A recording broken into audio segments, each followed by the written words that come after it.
We Are Wrestling. We Are Wrestling Podcast. They give a shout out to We Are Wrestling on YouTube.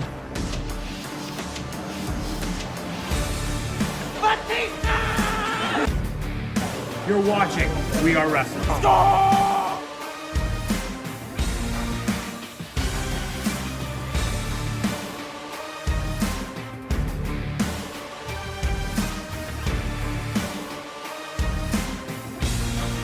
I'm the host with the most. You are by far the least intelligent.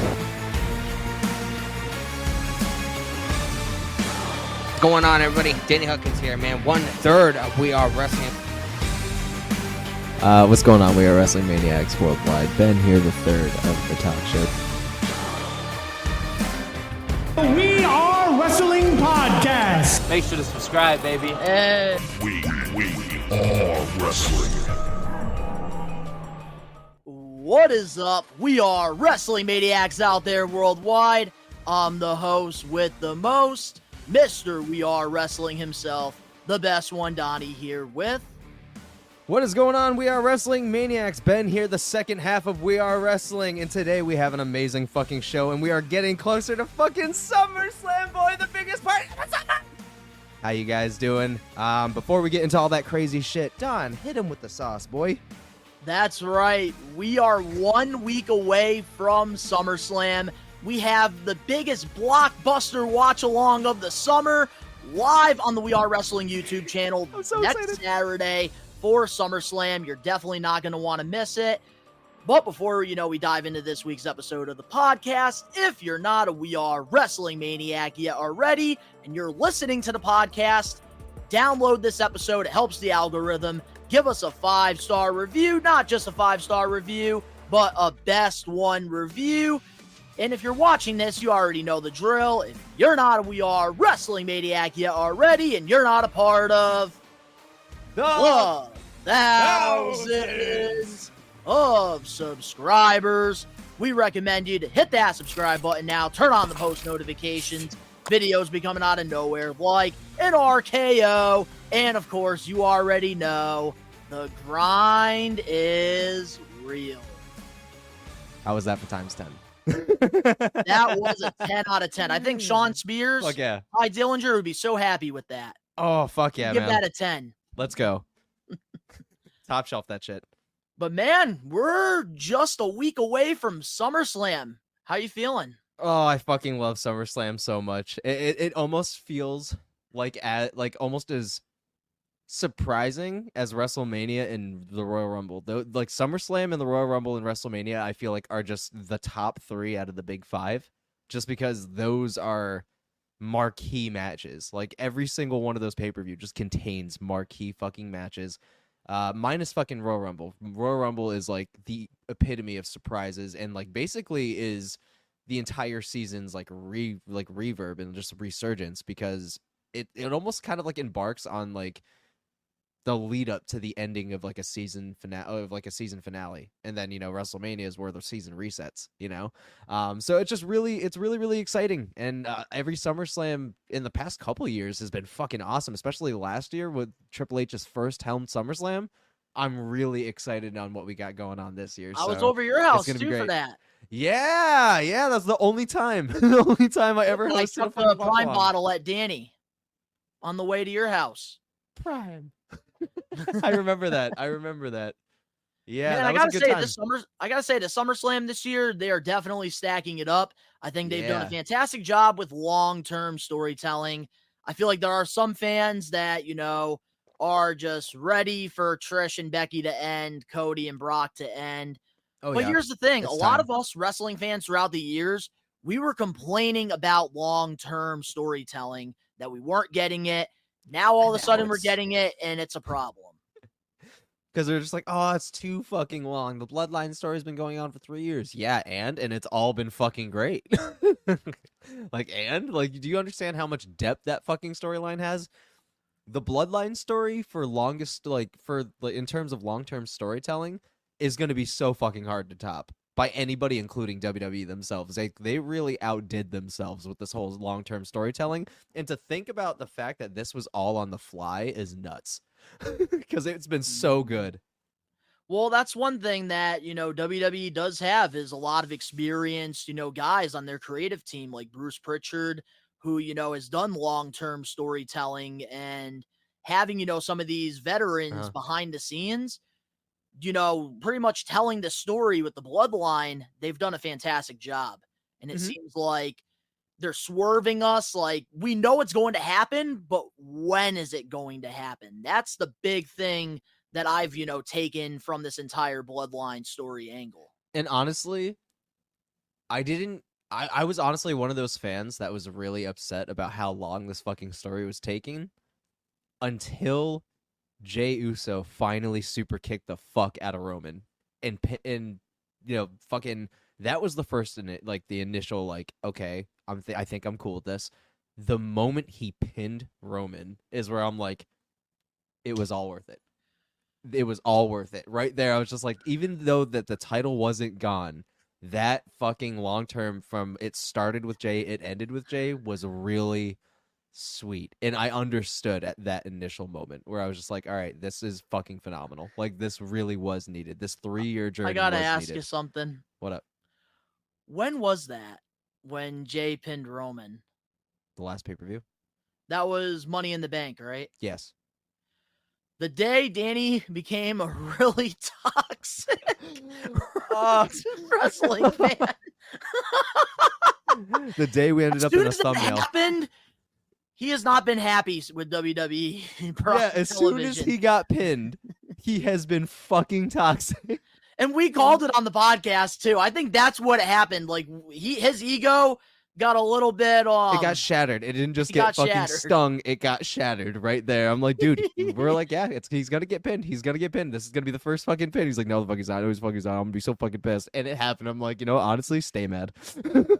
Yeah. So Danny, guys, the reason why he hasn't been on the We Are Wrestling podcast is because ever since that moment happened at Money in the Bank where Roman got pinned for the first time since Baron Corbin back in, 2020, he has not been happy with it, and he's been very negative and toxic. Speaking of which, off topic, and I'm sure we'll get there. Baron Corbin's been on my mind lately too, but we'll get there. But yeah, no, 100%. That definitely was the moment when it all just changed. I was just like, all right, I can understand to an extent, but all right. It needed to happen. That's the needed thing. it. I have a feeling. I genuinely have a feeling we might be seeing a new champion on Saturday, on fucking August 5th. I have a feeling. I just have a strange fucking feeling. Even if it's just a fucking quick thing, I have a weird feeling, man. And I don't get weird feelings often. Not like this. Not like this. I'm sorry to tell you this. I do think Roman is going to come out up. as champion. Don't say it.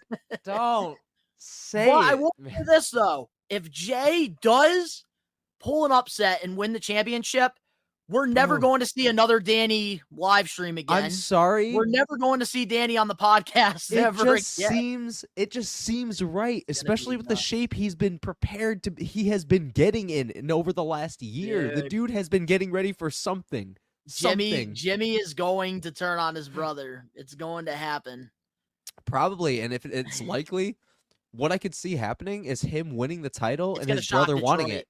And it's gonna shock want Detroit. And he's gonna want to fucking Jimmy's gonna want that title if fucking Jey wins it, and I can see that being the reason why, because now he is the island of relevancy. He is the tribal chief now. But eventually, we are getting Solo versus Roman for the title of tribal chief. There was nothing said about a championship. There was nothing said about that. It was just terms of who the fuck the tribal chief is. And Solo wants that. He doesn't give a fuck about a title. He doesn't give a fuck about a title. He doesn't see the type. Have you been seeing his facial expressions at Jey? He wants to kill him. Oh, absolutely, dude. Love it. Solo Sikoa has one of the most piercing gazes I have ever seen in a fucking wrestling ring, period. Like, that dude has one of the most murderous expressions I have ever seen, and it's convincing. So when I saw that fucking interview that he did, I think with either Ariel or fucking Chris Van Vliet or somebody, where he broke character and was just genuinely like, talking as a normal person. I was so uncomfortable for that entire interview because I was just like, all right, so I know that this is virtual, but when's that spike coming out? I felt like that when we met Karrion Kross at Northeast Wrestling. I'm still fucking reeling in from that, bro. I'm still reeling in from that. Like, he is, like, again, referring to the interview we're going to be diving into later with Chris Van Vliet and Cody. Like, even Cody was saying, like, fucking Karrion Kross is one of, like, the nicest dudes he's talked to, and he's, like, one of just the nicest people. And I'm like, dude, Karrion's a fucking dick on screen. So I'm like, that's kind of fucking awesome. That dude, like, I wasn't expecting Cody of all people to pull out Karrion. Me either. So I'm like, honestly, I love how insightful this is. He's really giving these people that have really needed the recognition a platform. And I love that. I love that about Cody. And I love that about Karrion Kross because that just kind of confirms that he has so much layers underneath that angry, harbigeristic exterior. And speaking of Northeast Wrestling, to all the listeners, to all the watchers on this week's episode of the podcast, if you haven't had a chance yet to go check out my first GCW wrestling show vlog, it just came out on the We Are Wrestling YouTube channel. If you haven't checked it out yet, recommend you guys to. Definitely a fun vlog and definitely a cool experience. And if GCW does come to your area, gotta tell you guys, I recommend you to definitely go to one of their shows. Definitely reminds me of like an old school ECW, which was cool. Now, is GCW like obviously other than AEW, GCW, are they like mostly known for like holding death matches? They are, yes. Okay, all right, yeah, because you saw Nick Gage there, right? Yep, Nick Gage. He's been there since day one. I know John Moxley getting into Moxley the business. and him were He fucking done stuff for years. Joey Janela. I don't know. Did you ever see that? Did you ever see that viral clip on YouTube of two wrestlers fighting? They were on top of a roof, and I do. They did this move on somebody, and then like it was on a truck, and it had a bunch of glass and yep, I remember. Yeah, man, and GCW. Fucking Nick Gage and fucking Mox have had like plenty of fucking classic death matches, right? Yep. Like they've had plenty of his upbringing because like Mox would only do death matches for a while, right? Because that's why he's like so fearless. I'm gonna use the term fearless. And right now, of course, we got the Deathmatch King. We got the indie god Matt Cardona over there making a lot of noise. That is one match I would love to see. A triple threat fucking death match for a world title. John Moxley, Matt Cardona, and Nick Gage. All in a fucking match, dude. I would lose my shit. Lose my shit, dude. Oh, I would fucking cry. Sorry. I just needed that to be known. That's a dream match right there. But guys, I recommend you to go check that vlog out. It is up on the We Are Wrestling YouTube good channel. Time. Speaking of meet and greet experiences, I've been traveling a lot since our last time on the podcast. So last Saturday when the podcast came out, I met Mick Foley yet again at Zombie Hideout. My dude. And this past Tuesday, I drove to Albany, New York, went to Heroes Hideout where we met Sting last year, and I got to meet Adam Cole, baby, and I met Britt Baker again. And I met Britt Baker. You went to the doctors and met Adam Cole. Yep, I did. Fuck yeah, man. How was that, by the way? Like, what's Adam like in real life? Like, is he genuinely a nice dude?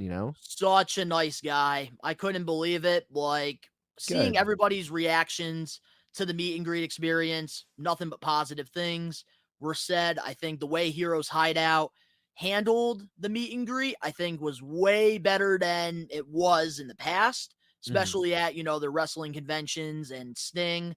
I think the way they handled this Adam Cole and Britt Baker meet and greet was a 10 out of 10. I was very impressed. And Sting wasn't terrible. Such a great meet and greet experience. That's got to be awesome for everybody involved. And here's the cool Adam part, Cole. though. Here's the cool thing about the Adam Cole and Britt Baker meet and greet. Yeah. So somebody behind me, they're having some issue, I think, with like trying to Venmo like the money to like get an additional autograph. Oh, okay. So I'm sitting there talking to Britt Baker and Adam Cole for like 5 minutes. which was Okay. pretty cool. Fuck yeah. And Britt Baker, she loved my Jordan 12s. She loved Hell the yeah. heat. And Adam Cole, I was telling him the story about MJF being a We Are Wrestling Maniac. He loved it. Told Hell me he yeah, was going to man. go check it out right after he was done with this. Dude, fuck yeah, man. I love that. And I feel like a lot of, the warm reception of the fact is it's so rare meeting guys like Adam Cole because they were stuck in WWE for a while. With WWE, you obviously know unless you pay tens of thousands of fucking dollars or just, a shit ton of money, you can't really see them. And a lot of the time, the people that they do bring out, they're not really needle movers per se. So, the fact that you got to meet Adam Cole of all people, who has had, again, a great career in NXT. He's killing it in AEW with MJF right now. He's got really good content, a really good tag team going on until Hey, they man, end you up can't obviously forget feuding. that Ring of Honor run before Ring of NXT. Honor run. Yeah, like his fucking his Randy Orton impression is spot on. I feel like that Adam Cole, everybody was treated that got to meet him 100%. I'm hellaciously jealous. Hellaciously jealous.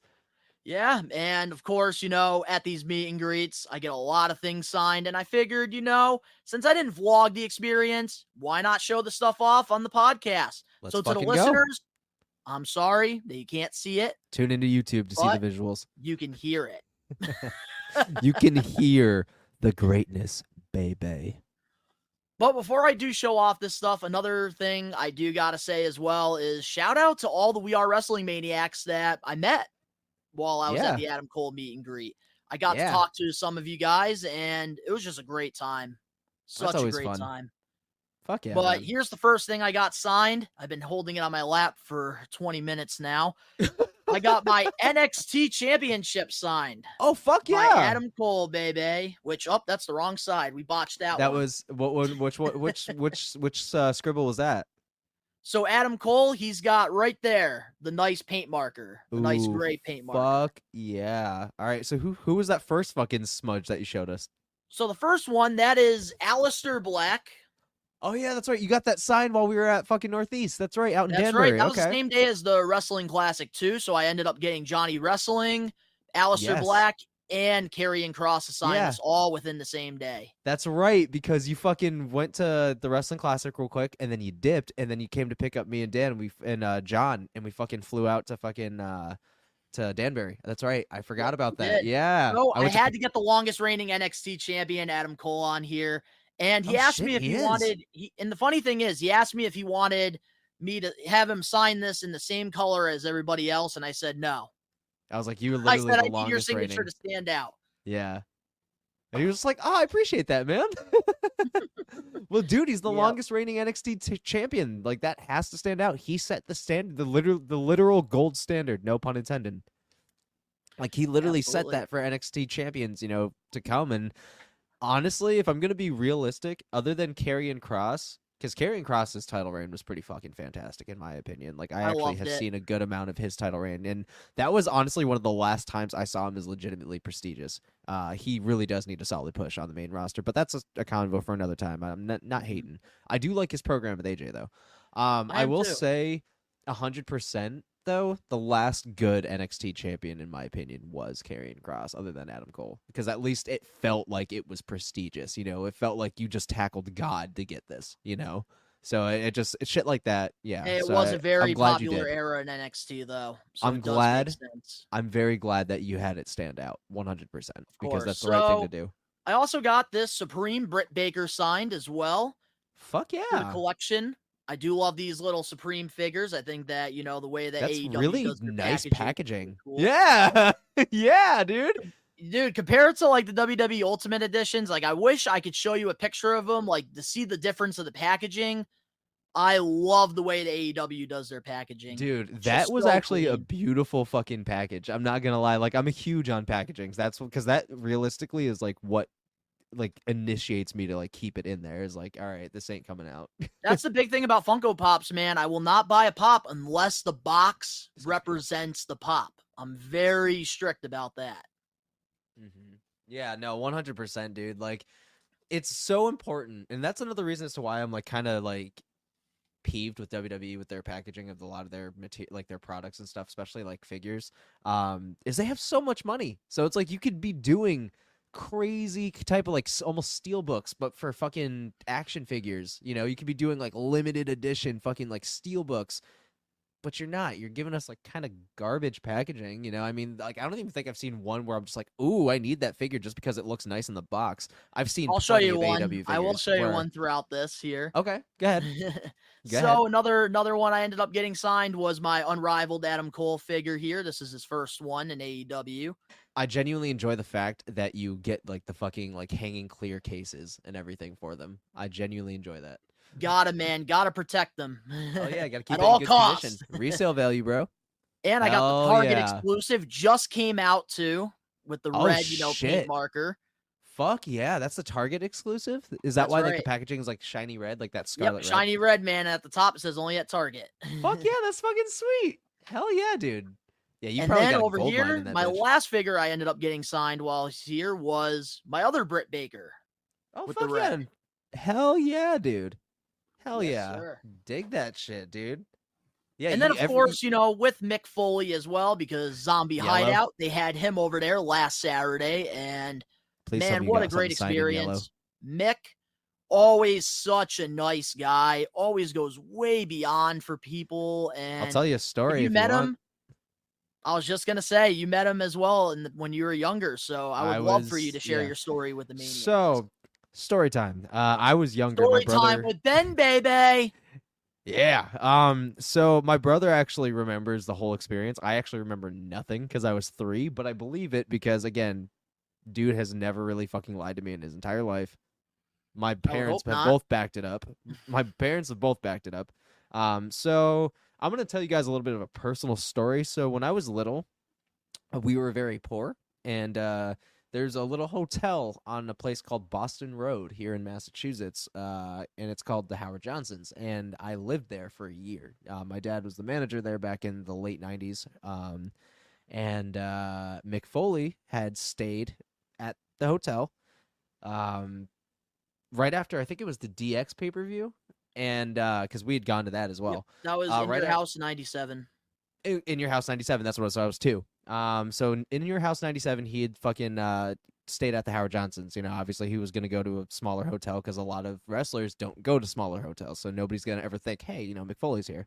Well, he always my saved dad- money too on the road. He was smart. Oh yeah. My dad was working the desk that night, and when he walked in, and obviously we had just gotten back from the pay-per-view, or from the fucking live event, and yeah, he was telling him how big of a fan he was and how big of a fan my brother was and all that other shit. And I guess Mick had given us one of his old IDs, talked to us for a little bit, and gave us one of his old email addresses. Great experience. Yeah, that's the man, thing, that was back like, in '97. Dude, Mick has always gone, beyond for everybody that's He's met phenomenal. him, and such a nice guy. And some of the things I ended up getting signed while, I was out there. Had to get my Funko Pop here. Good old Mick Foley. Hell yeah, Yes, love sir. it. But not just that one, because, You got he's the had a whole- lot of characters throughout the years. So we got ourselves Dude Love right there, which is really cool. Because that's the big Sorry. thing too about him. Like, he That's really one cool took the dude. time on the signature. Like, he added the red paint marker there with the heart for the love, Hell which was a yeah. really cool That's spot. creative, man. And That then is over one here, cool I really dude. like this one a lot. We got Mankind, my favorite of the I three. love that he signed it in brown. Please tell me Cactus Jack is in yellow. Oh, Please tell me Cactus Jack is in yellow. it's in yellow. Yes!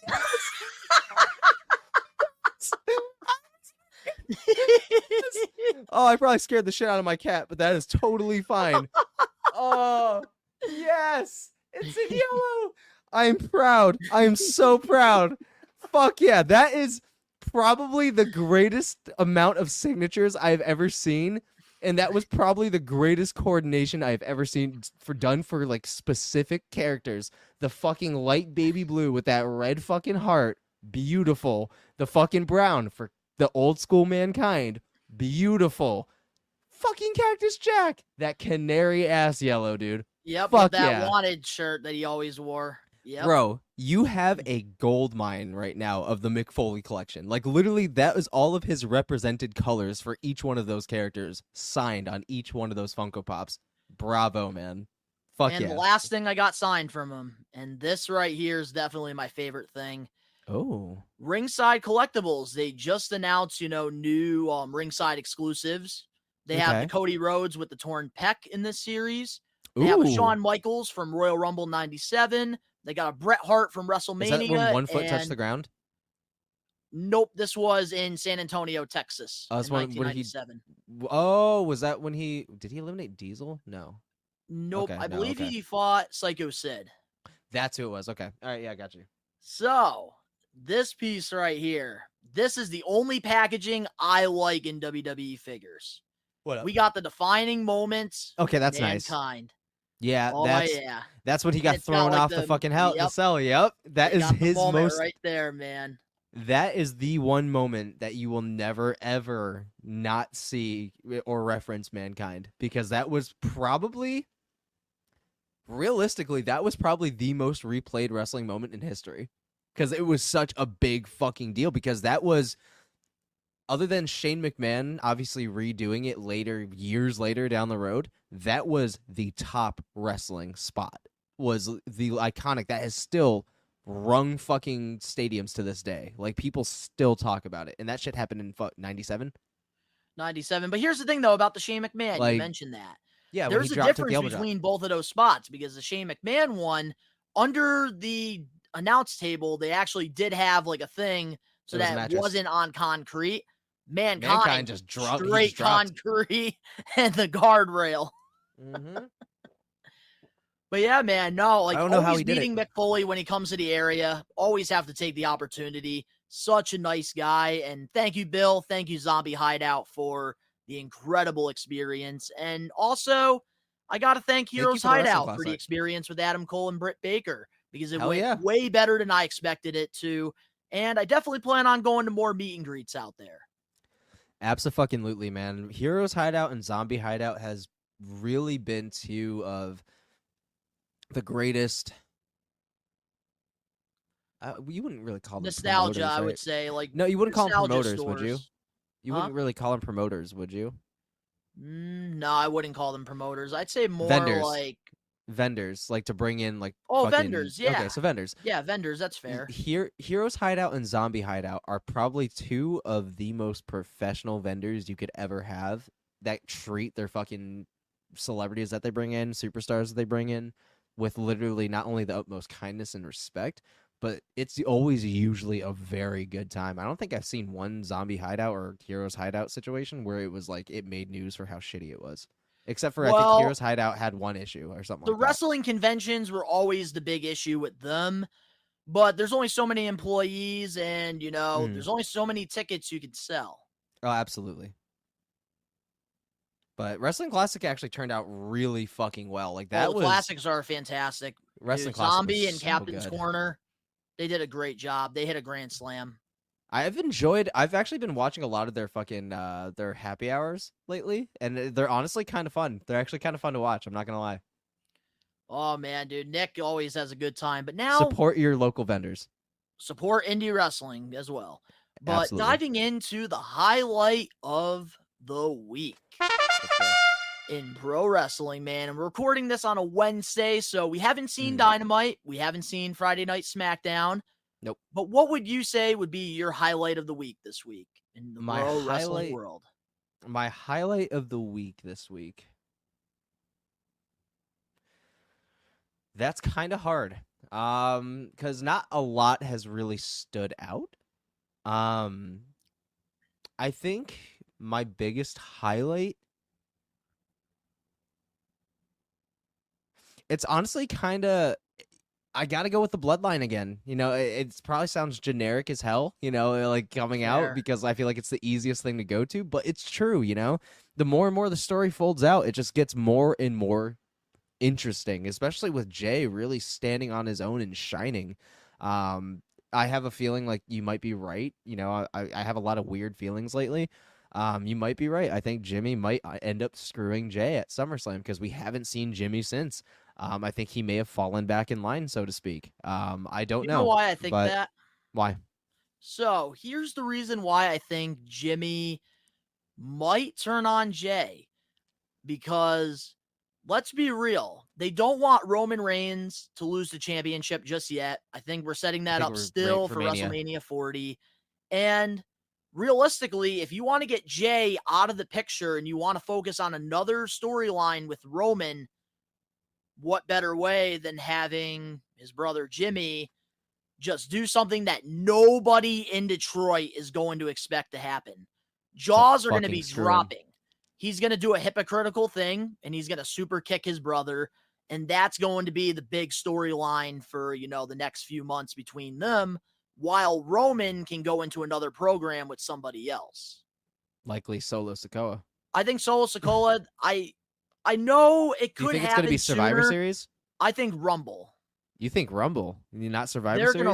They're gonna really take their time with it, man. I have a feeling we're gonna see it culminate at Survivor Series. Like, I think we're gonna see the moment that we know it's gonna happen at Survivor Series, but the match will likely take place Rumble. Yeah. Totally. What if Jay shocks the world and wins the fucking Rumble? That would what be if nuts, Jay man. fucking shocks the world? Shawn Michaels enters number 1, 1 foot hits the floor. I would mark the fuck out. That's another person that Cody brought up in that fucking interview with Chris Van Vliet, bro. He's talking about how Jay was another kind of animal. Now that everybody's grown ass men now, like, he's like, Jay Uso is another fucking animal. I was like, I love the call outs he's giving because these are all the people that need to be respected right now. That's right. And he's really dishing out the names. Main event Uso. The only fucking person I throw that finger up for now is fucking Jey Uso. He's the only person I acknowledge now. I don't even fucking acknowledge Reigns anymore, dude. Nope. I have to, man. I have to acknowledge our tribal chief. No, the tribal chief is Jey fucking Uso, all right? That dude has single-handedly fucked up everybody in the bloodline minus his own fucking brother Jimmy. Like, other than that, he's fucked up everybody in the bloodline. No, but that was such a great segment to end SmackDown. So that is a fair highlight of the week. It really is. And it just, again, Jey Uso is just built different now. And I'm so... Other than like Edge, Cody Rhodes, and a couple others, Jey Uso has just been sufficiently on my mind. Like, that dude has just had my sole focus since this whole thing started, including, the very beginning when he was first started as main event Uso. Like, I've loved Jey this whole time, and again, there's something happening. Something big involving Jey is gonna happen, and it's gonna work to his benefit, and we're gonna see a massive push. But that's all I got for you. All right. What's yours? Well, my highlight of the week, I'm going to have to say the opening segment for Collision last Saturday. I really enjoyed Ricky Starks' promo. Yeah. As a heel. I loved that whole segment. It made perfect sense. You had, Starks coming out, bragging about, being the Owen Hart winner, beating Punk.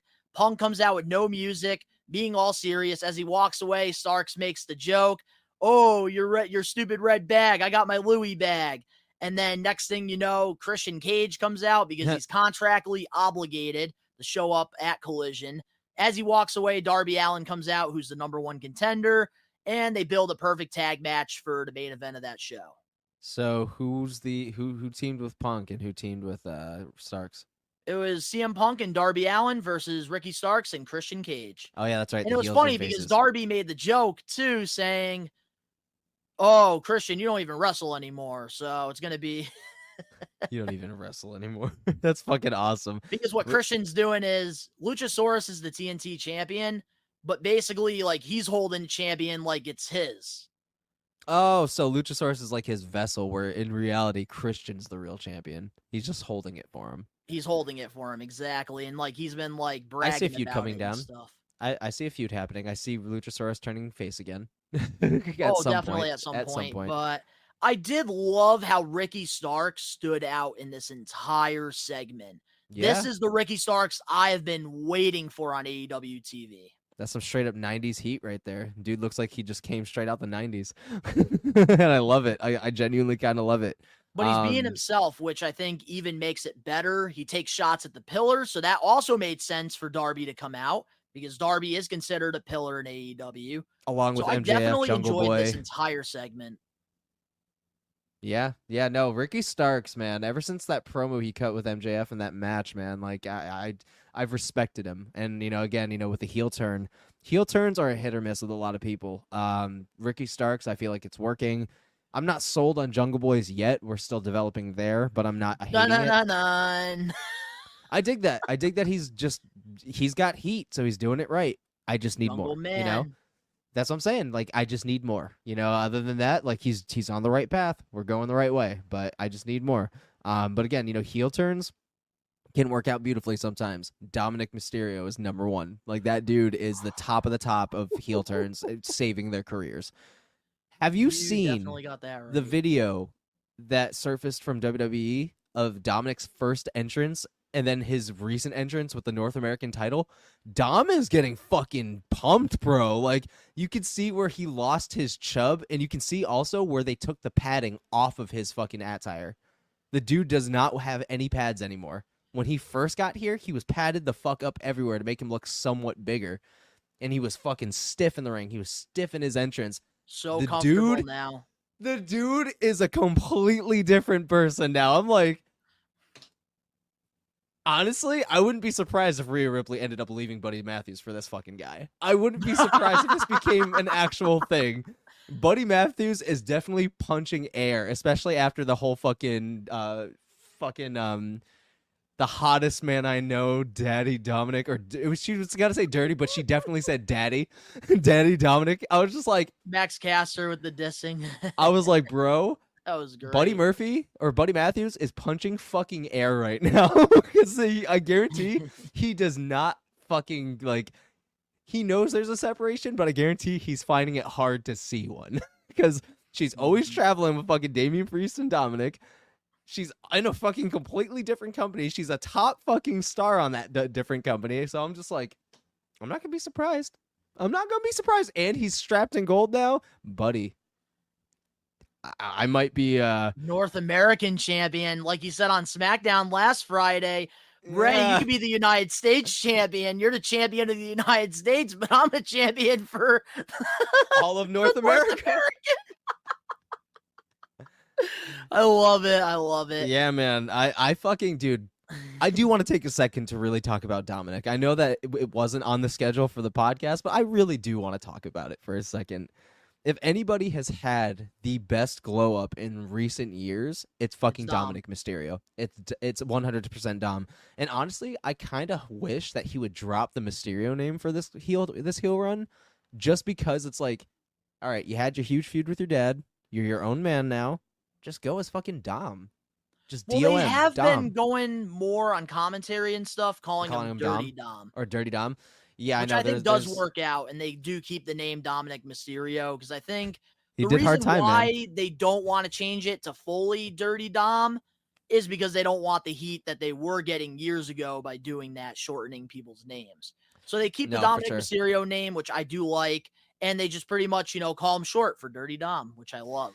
I love everything Dominic Mysterio, because not only is he selling so much better, his in-ring is just flawless. Like, even his frog splash is very Eddie Guerrero now. Did you notice that now, right? When he first did the frog splash, it looked almost like the tadpole splash that his dad does, where it's very stiff. He does the straight up just fly, and he fucking straight up jackhammers that shit and then slaps the fucking ground now. Like, he literally frog splashes just like Eddie Guerrero now. And it's crazy because I can't believe I didn't make this comparison at first. I didn't catch it, and I haven't caught it until recently, within the last couple days recently. They're doing an Eddie Guerrero and China fucking angle with him and Rhea. They really are, and it's working. It's fucking working.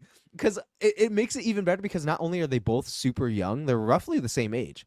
So it's not only are they super young, so there's more longevity to the story, but Rhea is also, I feel a lot more feminine than fucking China was. So it's it's even more captivating and compelling because it makes sense. You can see it. It makes sense. And they're really they're really honoring Eddie's legacy. If I'm saying it, they're really honoring it, and they couldn't have chosen the better person to do it. Especially with the roars of boos in the crowd. Every time I watch that and I'm doing a reaction, Eddie's so proud. Eddie is so proud, man. I'm going to say it. Dominic Mysterio is carrying on Eddie Guerrero's legacy, not his father's. He is 100% living his legacy right now. And there, again, is nobody better to do it than his illegitimate son / nephew / godson.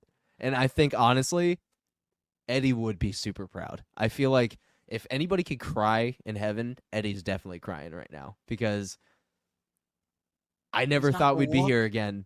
The I inspired never thought the China and Eddie's storyline with him and Rhea. It's fantastic. His skill set, like I dig that he still uses the 619 and everything, but the frog splash 100% is Dom's move. The three suplexes, the three amigos. Yeah, like I feel like this is where we'd be if he was still around. Like this is the storylines we would have still been getting had he still been around.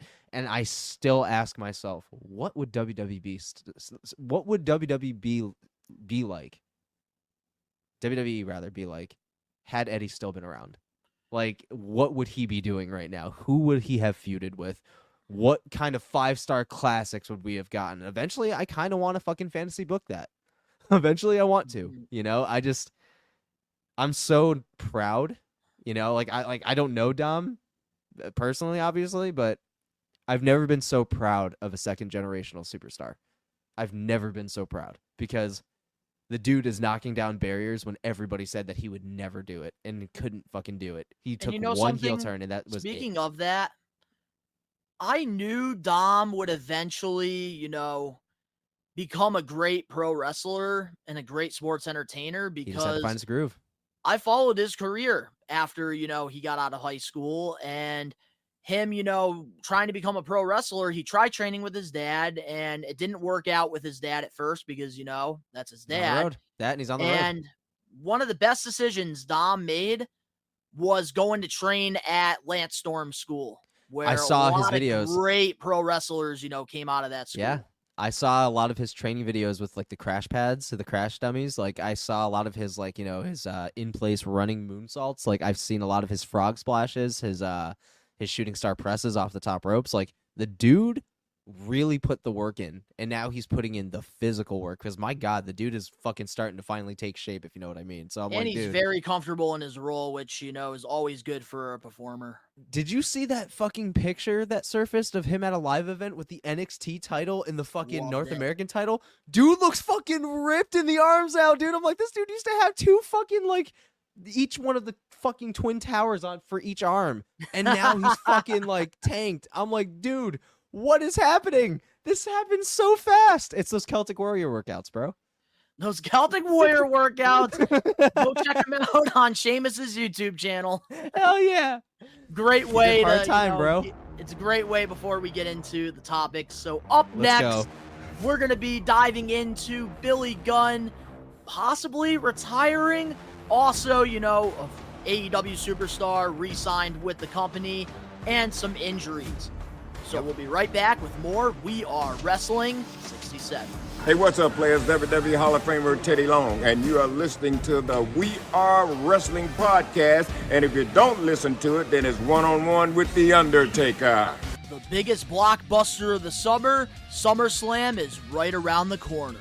And We Are Wrestling will be live Saturday, August 5th, 2023 on the We Are Wrestling YouTube channel for the SummerSlam Watch Along. So grab yourself a nice cold beverage, grab yourself a freeze pop, and come watch SummerSlam with the We Are Wrestling crew, Saturday, August 5th. We're back, and let's dive into the We Are Wrestling topics. So, last Saturday on AEW Collision, we saw a Trios Championship match. The House of Black faced the Acclaimed and Daddy Ass. And after the match, we saw Billy Gunn taking his boots off, teasing a possible retirement. I hate you. I hate you so much. Why couldn't you just say Billy Gunn? You had to say Daddy Ass, man. Be like the Acclaimed and Daddy Ass. I'm like. So before I ask you if you think this is real or if this is a work, what were your thoughts on this segment, watching it? Bittersweet.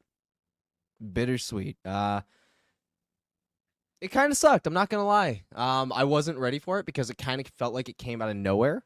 But Billy Gunn never seemed like the type of dude to make any kind of announcements like, oh, this is my last run. Oh, I'm getting old. I can't hang. Oh, X, Y, and Z. He has never seemed to be that type of dude. He's always seemed to be, I'm going to come in. I'm going to do my job to the best of my ability. I'm going to make this fucking crowd feel. I'm going to head out. And it's how I felt like he's always been. So this was a very Billy Gunn thing to do. And I'm glad that he did it that way. You know, I'm glad that he decided to call it quits when he decided to call it quits. He did it on his own terms. He felt like that was the right moment, and I support him. I don't think it's work. I think that he's genuinely okay now. I think he doesn't need to do anything else. I don't think he has anything else to prove. I think in-ring, he's done. TV, I don't think he's done. AEW, he might be done. But I do see him coming back to WWE now for a couple DX things in the future. So, well, he definitely will in the future. But I think his contract is still, with AEW right now as I believe for sure, or like a producer for sure. right now. But I don't see him coming back to like TV prominently. Like I don't see him competing anymore. Like the dude, for his age, is in better shape than fucking Jeff Jarrett. And Jeff Jarrett is in immaculate fucking shape. So I think somebody at that age eventually wants to be able to eat what the fuck they want. I think they eventually want to hang out with their animals. I think they want to go and travel the fucking world and not have to put their body on the line in order to do so.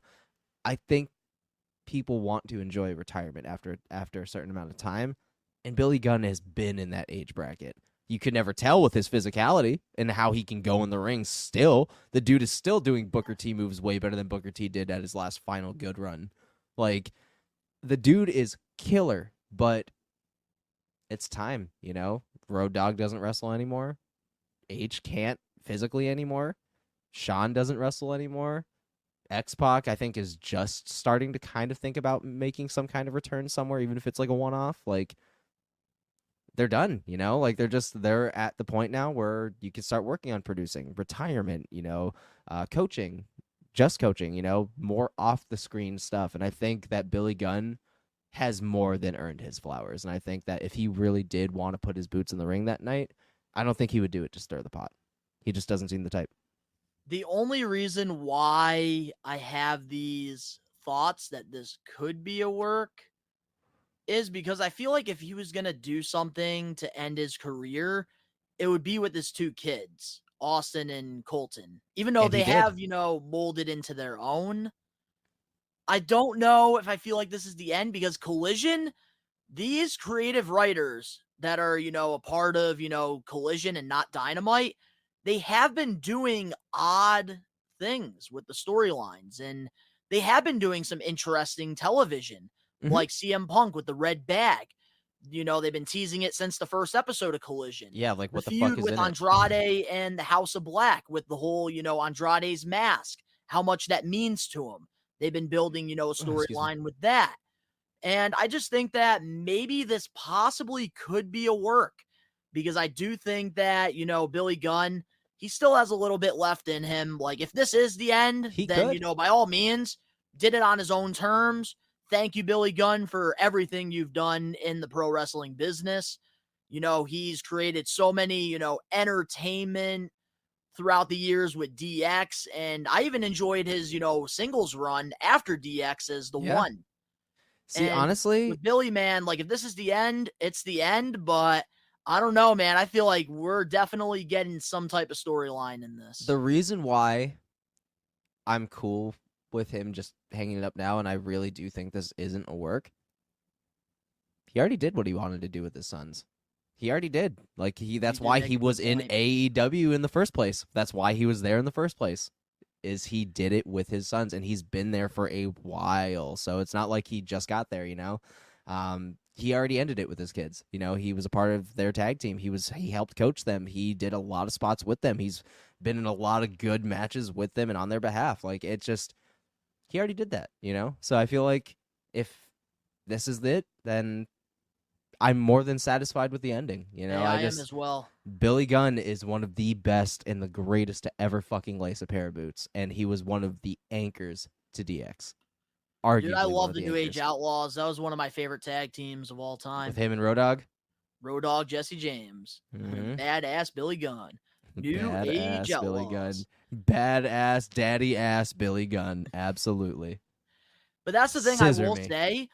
If this is a work, man, I got to give credit where it's due to them Because it does feel kind of heart crushing a little bit. because, man, the way that they did this was surreal. Like, it did feel so real. And this probably could be real. This could be a work. You never know in pro never know. wrestling, which is what Yeah. makes it so interesting, which is why, you know, like us fans, We Are Wrestling Maniacs, we can have these conversations. We can have these discussions. And I think, you know, with Billy Gunn, you know, taking the boots off, I think having the house going up to him and like whispering in his ear and like hugging him definitely adds more real to it. Yeah, you're talking about the House of Black, right? Yeah. Yeah, Buddy Matthews was like whispering in his ear. And yeah, Malachi that's what I'm saying. was. And it was on TV, so I don't think it's a work, man. I think that was a genuine mutual like sign of respect and, you know, kind of wishing him well. You know, But I think regardless if this is a work or not, this definitely makes things more interesting now with the Acclaimed, like what's going to happen next. And I think that's something that Collision has been doing better than Dynamite. I think that they have better storylines over there, and yeah, I think that they're doing better television right now. Now all they gotta fucking do is in-ring just move it off of Saturday. Exactly. That's the That's only it. issue. That's I literally agree. it. But what were you saying though, the in-ring stuff? Speaking of Saturday, while, you know, this episode is out, I will be at Collision in Hartford, Connecticut. So I'm excited for that one. Hell yeah, man. And then unfortunately, AEW, they're not going to be coming around here for a while because they've done like shows like the past 3 weeks all around here. So, they're going to be heading off to like the Midwest or like, you know, West Coast shit like that. And eventually they're going to be in fucking UK soon. So they're for And I'm going to make a prediction here real quick too. Speaking of Collision, Wardlow will be making his return in Hartford, Connecticut. Here's why. He's going to be at Terrificon this weekend. Yep. Yeah, that's easy money right there. Yeah, that's right. Before Dave Meltzer comes out and says it, before We Are Wrestling called comes out and says it, We Are Wrestling the Thorfinn. It's gonna happen. On Saturday, Wardlow is coming back. You heard it here first. Yes, you did. Speaking of AEW just re-signed Roosh, and he said the following via Twitter. I started a new chapter in my personal and professional career. People doubted I could make it. Today, I want to say that I'm 100% AEW. Thank you, Tony Khan. Thank you, fans. And thanks to my LFI brothers. We can now rule the wrestling world. Also, his manager, Jose, the assistant, tweeted this. Roosh re-signed with AEW because of how much concern Tony Khan showed for Roosh's wife and newborn. Family is important to Roosh. Seeing how much Tony cared is what solidified the deal. There were other offers, but never any considerations to go. AEW cares. Tony cares about his people. How do you feel about this news with AEW bringing back Roosh, who, you know, was teaming with Andrade for a little bit, and now he's been teaming with Vance? So, 1, who the fuck is Roosh? 2, okay. 3, I can understand why he went with AEW. You know, more of a promise of being able to own your craft there. Because he does not look WWE guy at all, but, you know, they were interested. But what really concerns me, like, you know, good on him for the whole family aspect. Tony Khan is a family man, 1,000%. He is one of the most understanding bosses on the period, and I'm not taking away from that. I give it 3 months, and this dude's going to be forgotten about and lost in the shuffle. Unless he goes to Collision. I was just going to say, that's the only way I see this, you know, working out for Roosh, because I actually did really enjoy his run with Andrade. Yeah, Andrade's in Collision, right? Yep. Okay, so yeah, that would work. So yeah, if he went to Collision, great. That then you can X out everything that I just said. I don't really know Roosh. I don't. I'll probably have to check out a couple of his matches or something, maybe some work with Andrade. But I'm glad that he feels as if he chose the right choice. 100%. There's definitely money to be made there. Tony's a fucking millionaire, or even billionaire compared to his father. Shahid, I think. Combined, they're trillionaires. Basically, they could fucking body Vince McMahon. But at the same time, I am worried because AEW has a habit of pushing people and then just kind of cutting their pushes out of nowhere, and then they get lost. So I don't want to see that happen to somebody who has a promising career. I don't know Roosh. I don't know his situation. I don't know what concern Tony Khan had for the family. Like, I don't know if there was like a big deal going on. If so, I hope everything's all right. But yeah, I mean, realistically, I don't know him, so I can't really say much. But if he really feels as if he made the right decision, I'm happy for him. Like I'm with anybody that wants to win. I'm with anybody that, is happy to be where they're at. And I'm a fan of anybody that has a job and is passionate about it, As I've said many times before in this podcast, I'm never a fan of anybody losing a job, and I'm never a fan of anybody getting lost in the shuffle. So as long as, he has a promising story to go forward, I'm happy for him. I think that this is a great signing. I've been following his career since, Ring of Honor before. You be following mad careers, bro. All right. I'm not surprised. Hey, there's a reason why they call me Mr. We Are Wrestling and the host with the most, baby. But with Roosh, I got to say, this, great move bringing him back. I think, definitely made the right choice. I know WWE has expressed their interest in bringing him into their, company for quite some time now. I know last year he did sign his first AEW contract, which he wanted it to be a short-term deal because he wanted to prove himself and he wanted to show that he deserves, a long-term deal. That's humble. All right. That just made me gain like a mad fucking respect points for this guy. And Roosh is a very clean, solid wrestler in the ring. He's put on some pretty good single matches. He hasn't really had any crazy, compelling storylines yet during his run with All Elite. Is he cruiserweight or heavyweight? I'd say like heavyweight. He's definitely a heavyweight. He's built. I'm just trying to get an idea of like what his style is. All right, continue. But he's very good in the ring, very fluent, very clean. And I think that, with the right storyline, he definitely can get over. I think Jose, the assistant, great manager to have by his side. And honestly, I was really getting behind him when he was teaming with Andrade. But then, of course, Andrade got into that, backstage fight with Sammy, dealt with some injuries. So, he was, suspended and away from AEW TV for a while. So Roosh kind of got lost in the shuffle there. But I feel like with Andrade being on Collision, we're going to see Roosh, now that he signed a long-term deal, get into the storyline with Andrade and the House of Black, I think. And I think we're building towards something. Okay. All right. You know what? You convinced me. I'm going to have to peep a couple of this dude's matches and some of his work. But since we're talking about people, getting lost in the shuffle and people that have been off TV for a while, if you don't mind me bringing up another AEW superstar and asking what their status is and how they're doing. Go right ahead. How's Miro doing? So on Collision, I've always liked him. So Miro right now, he's been on AEW Collision every Saturday. Yeah. He's been constantly on there. He's either, cutting a promo or having a match against, one of the lower card guys on Collision so that they could build, his, new stars, dominance and that and new stars. They can, start to build, get away from like all the jokes and all that stuff that he did in his first run.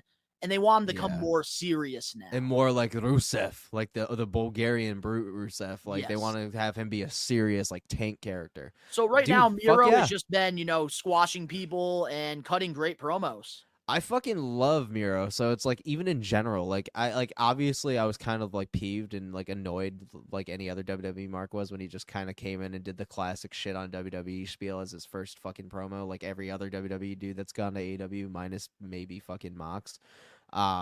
Like I'm glad. I'm glad that's the route they're going because again, I've always liked Rusev.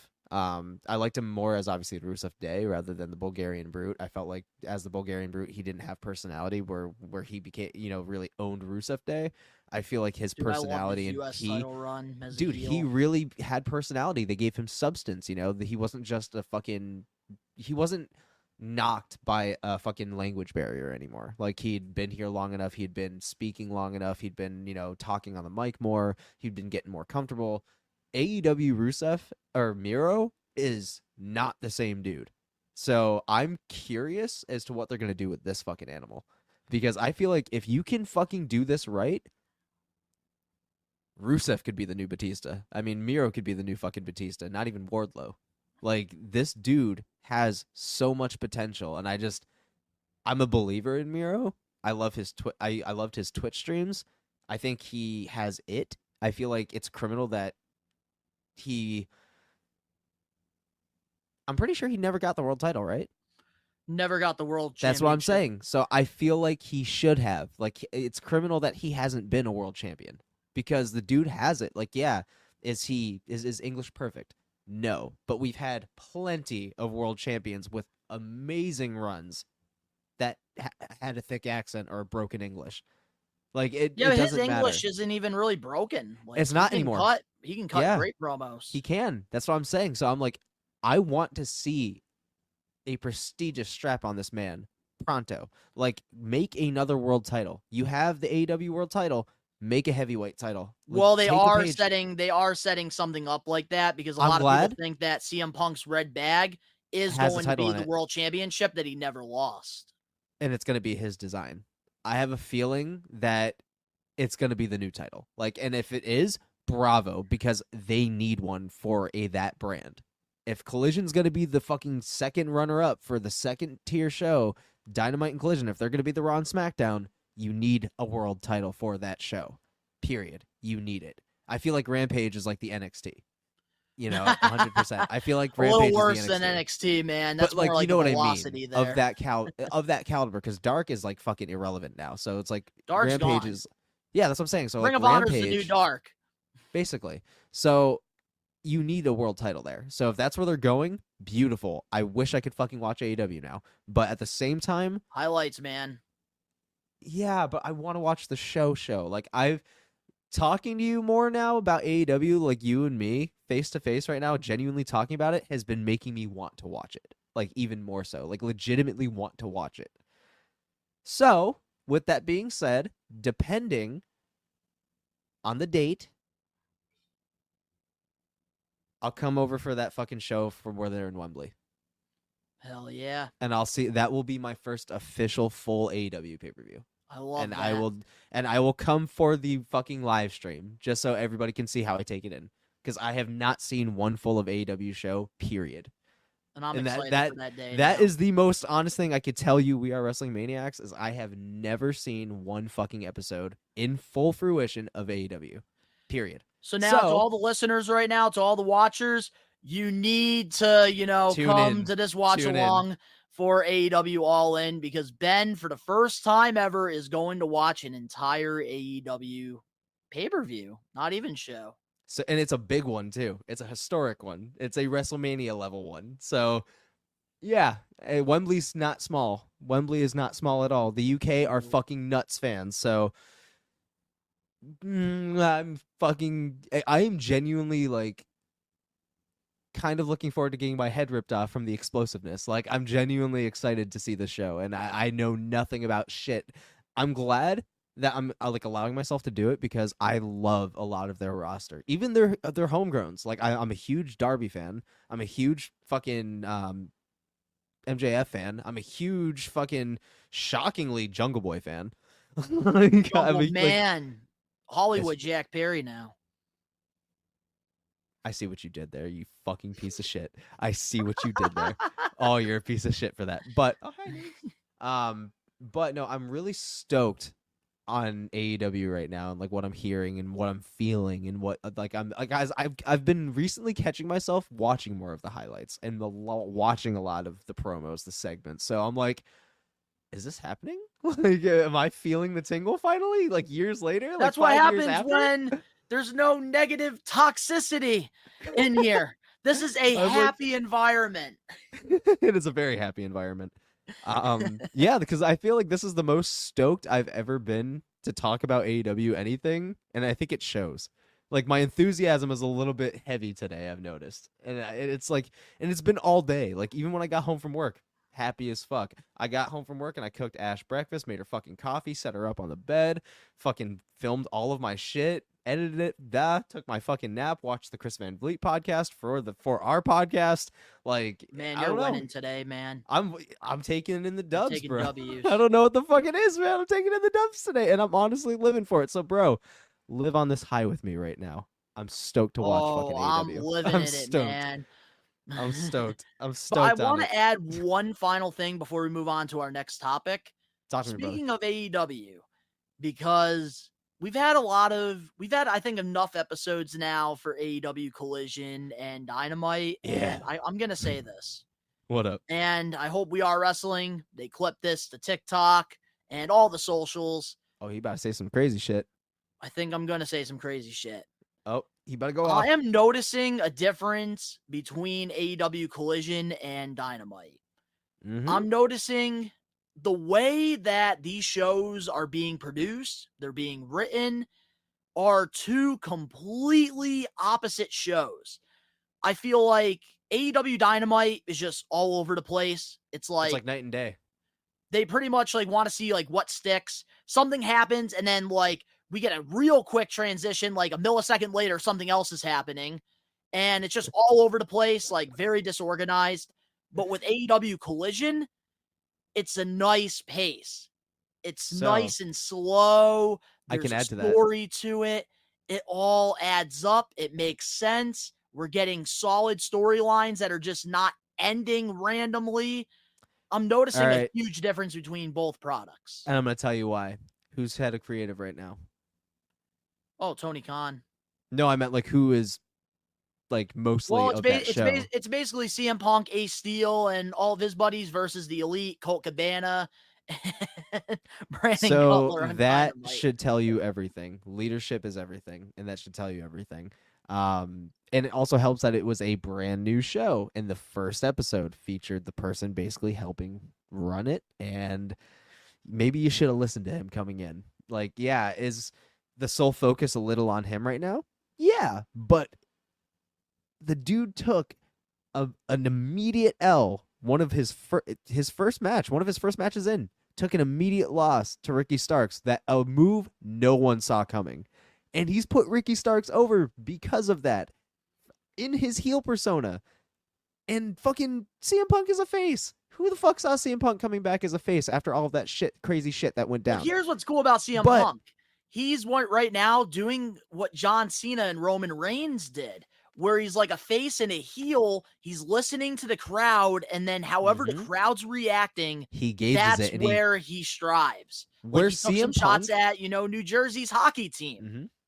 That was where great. CM Punk is really good at is he is very good at going with the flow and amplifying feelings. He is very good psychologically in the ring. He's on Seth Rollins' level in terms of psychology in the ring.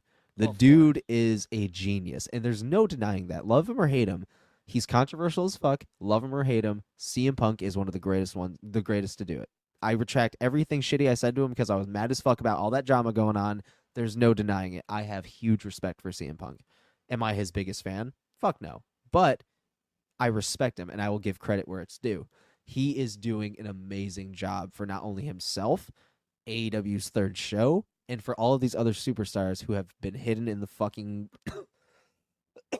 excuse me, Jesus, ocean of talent that wasn't being used. And I think that not only does he have the right people on his side, he has the right roster, he has the right storylines going on, and there's just so much support. And everybody that I feel like is in Collision right now are all team players. All of them. Yep. All of them have wanted this so bad where they're collectively being like, all right, by only the sheer fact that we get to do this now, I'm willing to listen to everybody and try everything. And because of that, there really is a huge camaraderie in this one show, and it shows. Like, it feels like its own entity, you know? Like, you all right. So long story short, Dynamite is driven by ego, where fucking Collision is driven by passion. And I think with Dynamite, they're more focusing on the in-ring stuff, the spots, today's wrestling. But I think AEW Collision, Collision's they're focusing focusing on the more on story. the television side of things, and I think that's why it's more compelling It's where all for, these guys thrive. us. Because for us, we enjoy the in-ring stuff, we do. But at the end of the day, what sells these matches, what sells these shows are... Are you okay? Yeah, I thought I spilled my drink, but I didn't. I'm sorry. Continue. So what sells these matches, what sells these premier live events and pay-per-views are the stories. And with AEW Dynamite, they're more focused on the in-ring stuff, doing the spots, getting the holy shit chants. And Collision is just more focused on the storylines. And I think that's why a lot of us are enjoying it more than Dynamite.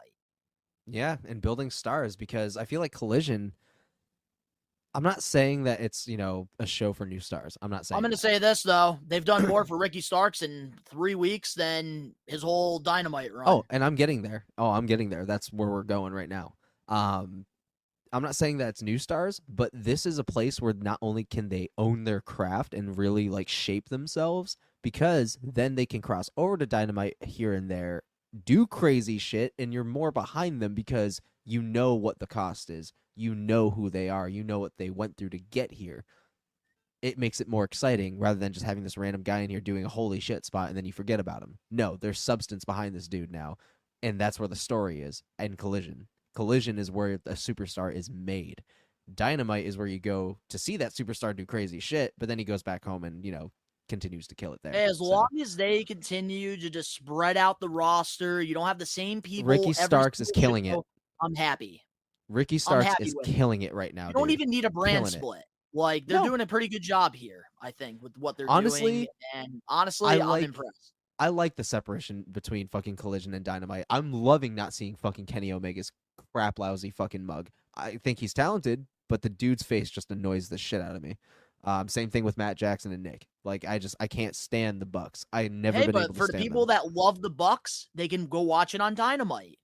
Exactly, and stay the fuck off And like, if Collision. you're into the storyline stuff like CM Punk and Samoa Joe and the House of Black, listen, you can go over to Collision. I can understand why Danny is spewing this shit with a little bit of background that we're talking about right now. I get the understanding of why he loves it so much, because I'm looking forward to watching it. I'm looking forward to seeing more highlights. I'm probably going to get off this and watch it while I cook dinner. But I can see why he's spewing the shit he is, because just talking about this with you is exciting. Like, it's exciting. And I can't really say right now I'm an AEW fan. I haven't seen a full fucking episode. I let that laundry just fucking air out. But I'm about to be, and I have a feeling. Hey, but at least you're paying attention to the highlights. At least you're paying attention to that stuff. And you're able to, give more input now than you were able to before, which is good. I would just kind of be the moderator and just add the, the generic shit. But now I'm like, there's substance behind it, because again, more so than anything lately, I've just caught myself on watching a lot of AEW shit, and it's just been a subconscious thing. And I realized it the other day. I'm like, I think I'm getting sucked in.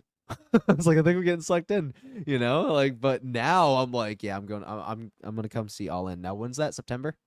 That is, I believe, the end of August. Oh, end of August? Like the last weekend of August, I think. The last weekend of August. Okay, and they're streaming it. Are they streaming it somewhere on Max or? I don't think so. No. Oh, yeah, because it's not ready. Because they're gonna do like a bundle type of deal with that and All Out, which I do like that. But yeah, because All Out is Saturday and then Sunday is fucking All In. So I think it's like a week apart. Oh, it's a week apart. Got you. Oh, yeah. So you get to buy both things for like $80 and then like one week and then okay, got you. Bet. But now, going back into your comfort zone, the WWE, moving on now to our next topic here. According to PW Insider, one half of the WWE Undisputed Tag Team Champions, Kevin Owens, has been dealing with a rib injury and has been working on it for a while now. It was noted that WWE officials were waiting to finish up the current storyline with Owens and Zayn before giving Owens a break to heal up. There is still no word on how long Owens might be on the shelf or what might happen with Zayn and the titles. Fightful added, it wasn't clear how much time Owens will miss, if any at all. What should WWE do about this? Because KO is one of the, key guys right now in WWE. So I kind of had a feeling that there was something up because he hasn't been in the ring as much lately, and he's a tag team champion. And I've noticed that the titles haven't really been defended, and they haven't also really had matches. They've been more supportive, like roles in terms of like promo work and shit like that. I'm glad they're giving him time because KO is a fucking workhorse, and he hasn't really had a vacation. So I feel like this is kind of good for him, and he gets to heal properly. He doesn't have to work on an injury. Drew McIntyre worked on an injury for a while, and look how that fucking went, You got all these guys doing it for the sole sake of the storylines, the money, all that shit. But yeah, rib injuries are no joke either. they're no fucking joke, dude. You take one breath and it fucking hurts. Dude, it sucks. And then when you try to take that breath, you lose that breath because of the jolting pain in your fucking rib. Like, it sucks, dude. To the extent of what it is, I don't know, but I hope he has a speedy and very comfortable recovery. I hope he enjoys the time away and, with family and his kids, his wife. Now, what they should do about the titles. That's what I was going to get into. Hot take? I think you're probably going to shit on this idea. Dan would probably give me his crap, lousy fucking, shit-ass fucking look. We don't even need Danny here to just know what he's going to say. Yeah, I already know I'm going to get shit on through the screen. But gotta love Danny. Honestly, I want them to kind of bring Zayn back into the Bloodline story a little bit and give the title back to fucking Jay with him. I kind of want to see Jay hop back in eventually, in some capacity just for now, while KO's on the shelf. There's history there. They still talk about it. There's still segments, I don't see them just taking the titles off of Sammy. I don't, especially what it took to get them, what it took to get there. I feel like it would just stain the whole fucking push that Sammy was getting, and it would just, I don't want to see him get lost. And I feel like putting him with Jay would make sense, in a way. There's a way you could. They're not too far off the Bloodline story where they could. And who knows? Maybe that could be a great avenue. That could be a great tag team. We've seen the chemistry they have. We've seen what they can deliver emotionally. What if we bring this one full circle too? That's the thing with, like I said, Kevin Owens' injury. I do, wish him a speedy recovery. I really do hope that, he does take the time. But now, with these tag team champions, they definitely have to make a decision here. And I think that they should, drop the titles at SummerSlam. Son of a bitch. No, don't say that. I think, they should write Kevin Owens off, injure him maybe before the match even more so that maybe he can't, go into the ring and take any bumps so that Sami Zayn has to defend the titles by himself.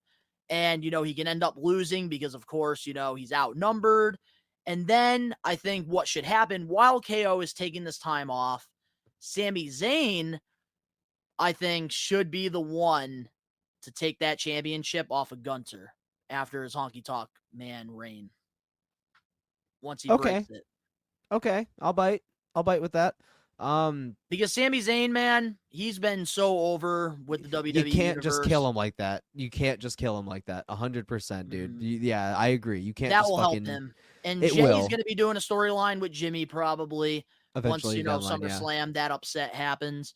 So I think with Sami, the best option for them is to just have them lose the titles to maybe Dom and Damian Priest. Bro, you could fucking pull.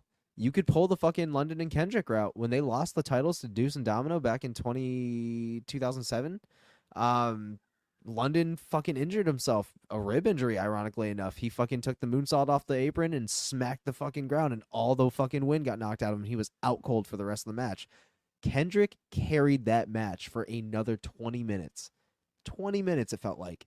And he had a very same underdog type of story in that match because the dude killed it. And you could do that with Sammy and not kill his credibility. Like, you could give him a solid time to carry that match, to get beat the fuck up, to kicking out a million fucking times, have him lose, cut a sincere promo, X, Y, and Z, wishing Kevin the best. Say he takes that title off of Gunther. KO can come back as a heel and turn on Sammy, and we'll get an emotional story. Boom. Exactly. Okay. All right. Bet. Exactly. We just hit the nail on the head on that. Because they were one. going to eventually feud anyways. So it's like this. They were honestly, building for it. They were. So you could still do that in that capacity.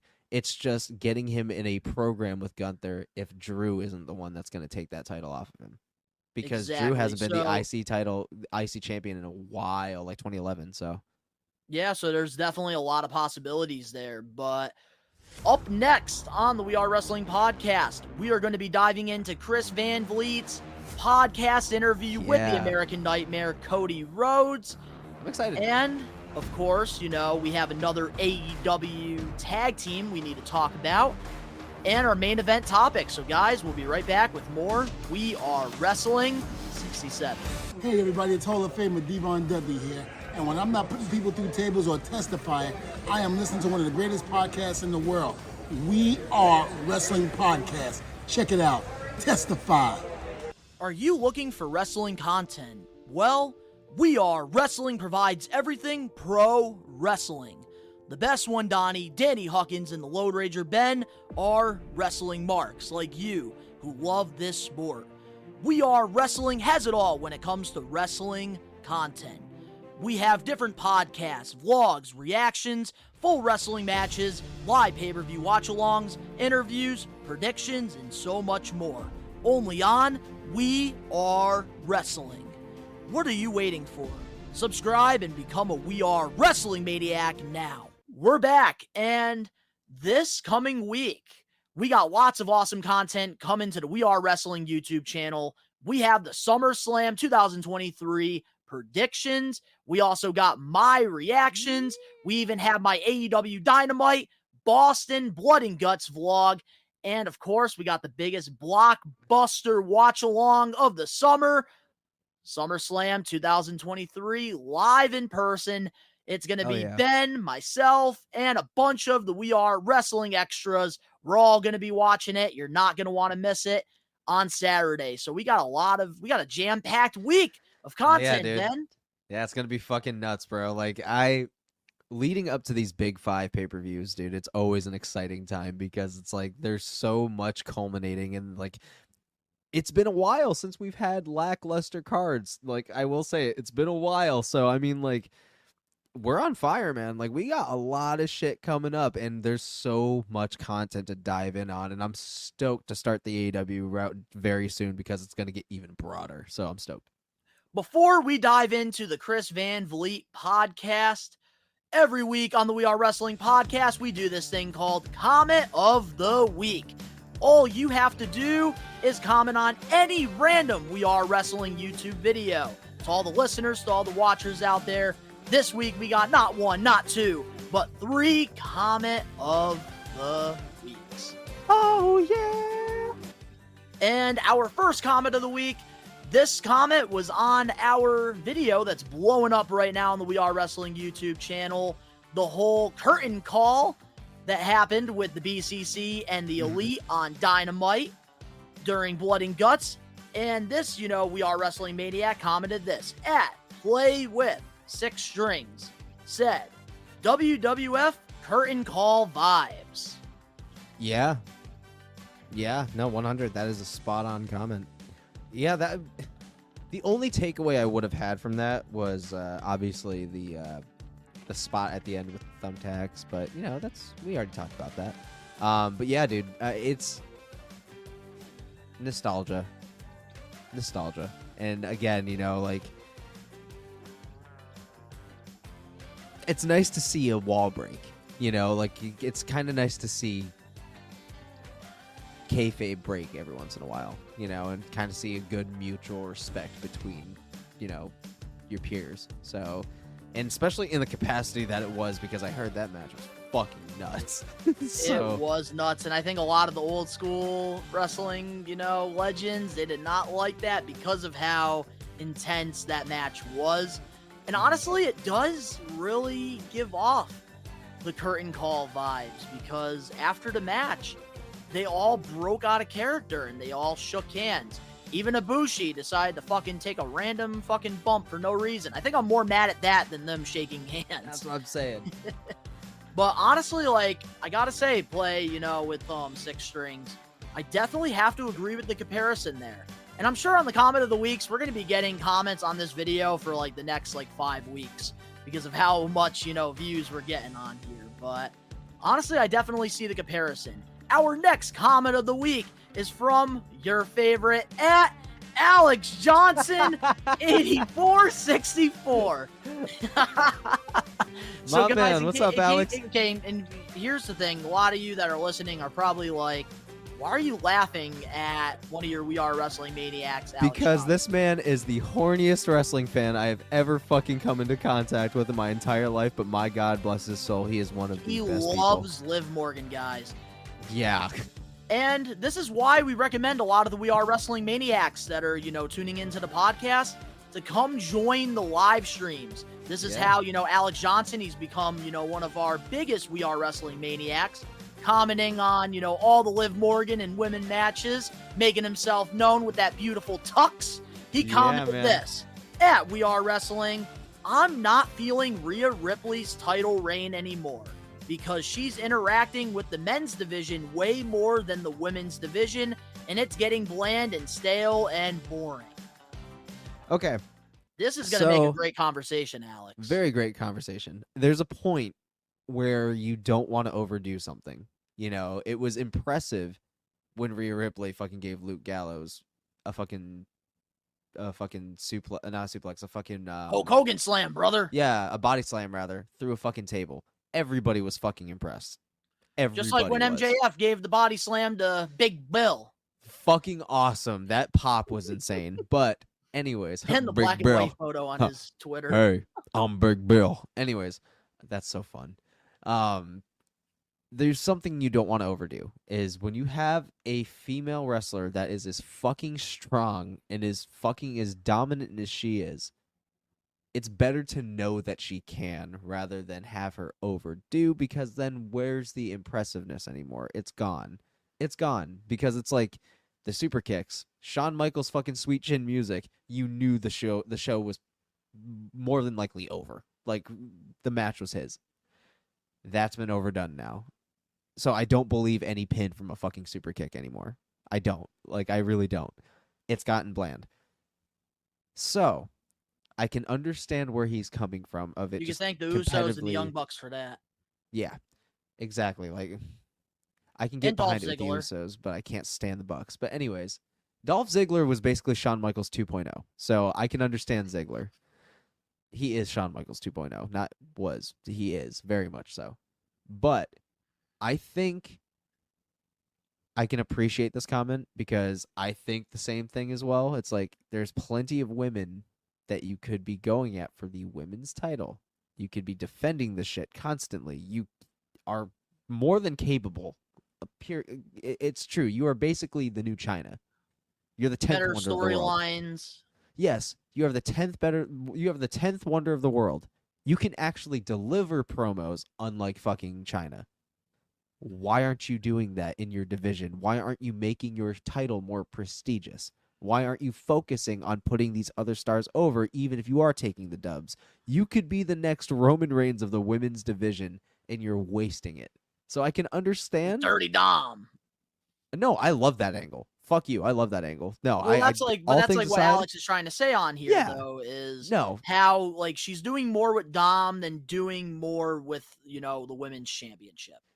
I can understand the shit with doing shit with Dom, because, again, she's part of one of the most successful stables right now. But at the same time, I would like her to be like, all right, I have this title. Who wants to smoke? Like, represent Judgment Day. Who wants to smoke? You can still bring them out, but just handle your shit on your own. She's been doing that, but it's just lackluster storylines. It is. Like, pick a fucking opponent and stick with it. Like, have somebody beat your ass for a second and get you on watch. So there's a compelling storyline there, so you can actually have a build up. Because I don't even know if she's facing anybody else. Who's she facing at SummerSlam? I think they're setting up Raquel versus Rhea. For whatever fucking reason. Like, she just randomly just started beating the shit out of him. For what? Yeah, pretty much. But here's what I got to say about this comment.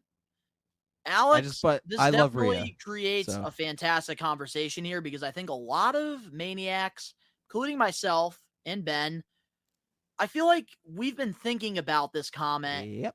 but we didn't want to say anything because it's Rhea Ripley, one of the most popular women right now. And she's gotten so over within the past year that like a lot of us are just like, we can't say this out loud because we don't want her to go back to where she was. So I think a lot of us are just keeping that thoughts, to ourselves. And I think this definitely does make an interesting conversation. Here's what I think now. There really isn't much in the women's division for Rhea Ripley right now. And that's why I think I don't care so much that she's been doing stuff with Dom and, the Judgment Day, focusing on, that more than the women's division, because let's be real, there's really nobody right now on her caliber on the Raw brand that, can do a compelling, great storyline. And I think everybody's on fucking SmackDown. But I think we're going to get there once Becky Lynch eventually, moves on from the Trish Stratus storyline. I think they are setting that up long term. And I think that's where things are going to get super interesting for Rhea. But I think right now she's in a solid position. They're making her look strong. She's in filler storylines, and she's also by Dom, which has worked tremendous. That's the reason why she is the champion. One of the big reasons is because of her chemistry with Dom. Now, I want to see fucking one. I want to see some call-ups because I think we're due. I need to see some call-ups because Roxanne Perez and Cora Jade, definitely. No, for sure. But, like, there is one match that I'm dying to see once another feud is over. Nikki Lyons versus Rhea. No. No, that's not where I was going. Do I think that would be a stellar match one day? Yeah, but no, that's not where I was going at all. And plus, she's on injury right now. She's not in another feud. Should be back pretty soon. I think she's got another 5 months because she was on an extensive injury because she ACL. Tore her ACL. But I think I would be really fucking down to see her versus Shayna. That would be a good one too. Very, because that's too fucking. But that's the thing, you could do that as well if Shayna beats Ronda in the fight pit at SummerSlam. I'm fucking stoked. I hope they actually land actual blows on each other too. Like, I hope they actually allow them. They're teasing the fight pit. It's going to happen. I'm telling you. I hope they actually Dude, I hope they wear their UFC gear because, like, literally, they're owned by fucking Endeavor. So, I mean, like, you could fucking pull out the cage. You could pull on your old gear, pull out the gloves and start fucking knocking each other, dude. And I hope they do. Man, I hope Shayna WWE versus just Rhea, goes that for would it. be a solid storyline too. Hell fucking yeah. Properly. Hell fucking yeah, dude. And it's just. But I just think right now it's okay the position she's in, and I think the women's world title on the Raw final brand, match. It doesn't really need to be showcased as much as, it is right now, because I think more people are interested in the Trish Stratus and Becky Lynch feud. I think more people are interested, especially on the SmackDown brand with Bianca, Asuka, and Charlotte all fighting for the title. People are interested in the whole Shotzi and Bayley thing. So they have a lot of things going for them right now. And Rhea Ripley, I think there's nothing wrong with her, being in the back seat right now. No, for sure. Because there's really nobody up to her level right now. And if really there is, especially on Raw, realistically, it's probably Shayna or Becky, but they're in, other storylines right now. Yeah, and Shayna's on fucking SmackDown too. So nope, it's like Shayna's on Raw. Oh, she's on Raw? Oh, fuck, that's right. Okay. Never mind. I digress. Well, she's been feuding with Ronda Rousey. And Ronda's last match is with Shayna in SummerSlam, so she's getting the heart out. So, so our last comment of the week is from Andrew Clough, 9717. And he commented this on my reaction to Collision's opening last Saturday. Ricky Starks is AEW's most charismatic act.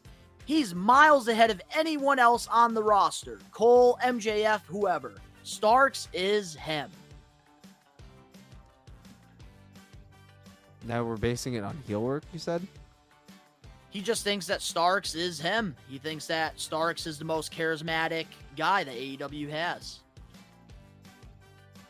Hate to disagree with you, bro. I'm sorry. It's true. MJF is better. That's my opinion. I'm sorry, but MJF is by light years better, unfortunately. Like, it's true. The dude is living kayfabe. Like, if you ever see him be nice to somebody, that is where it gets very uncomfortable. And that's where I'm done with pro wrestling, because it is officially broken. Like, it's gone at this point, because if MJF breaks it, nobody else has kayfabe like him. So, yeah, he keeps it alive. 100%. And I'm sorry to say this, Andrew. I'm sorry to burst your bubble, but Ricky Starks is a fantastic guy. But Definitely he's still learning. One of the best on the mic, one of the most charismatic guys. I will give you that. But MJF is still better, in my opinion. I think in the ring, he's better than Starks. I think, his whole character is better than Ricky Starks. I think, MJF, he's different on the AEW roster. There's not another MJF.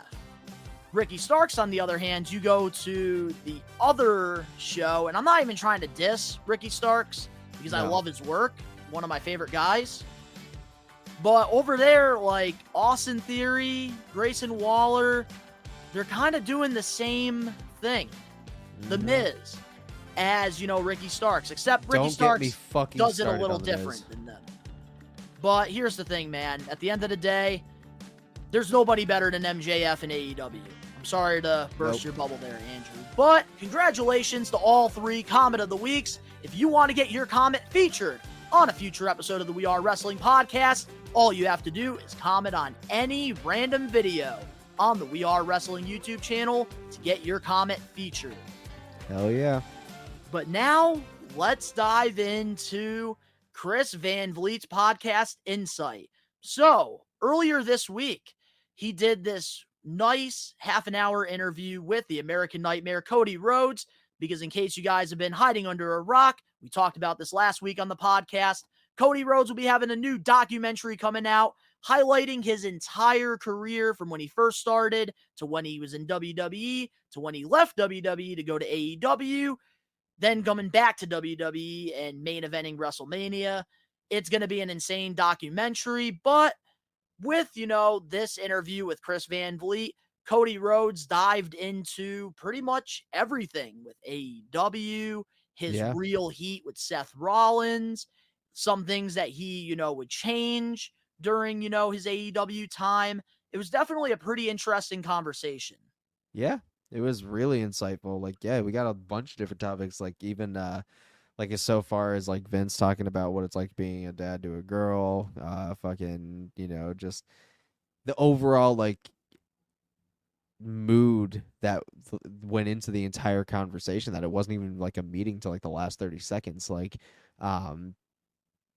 fucking Vince was like just so like open and just warm-hearted about like what he was doing in AEW. The fact that Vince was super knowledgeable, he's like, yeah, I saw this, and he just praised everything he was doing.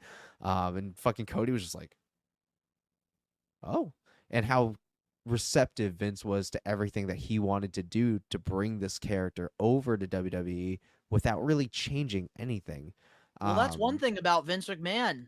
Like, when he's wrong, he will admit it, even though he's an egotistical friggin' person. And when he sees you as a top player, he fucking means it, and he'll do anything to get you over the moon. And he did that for Cody. He told Cody, you went out there and you became a star. Yeah, like literally, he flew to Cody. Like him and Bruce Pritchard, they fucking flew to Cody. Like, what a line from KO in that documentary trailer.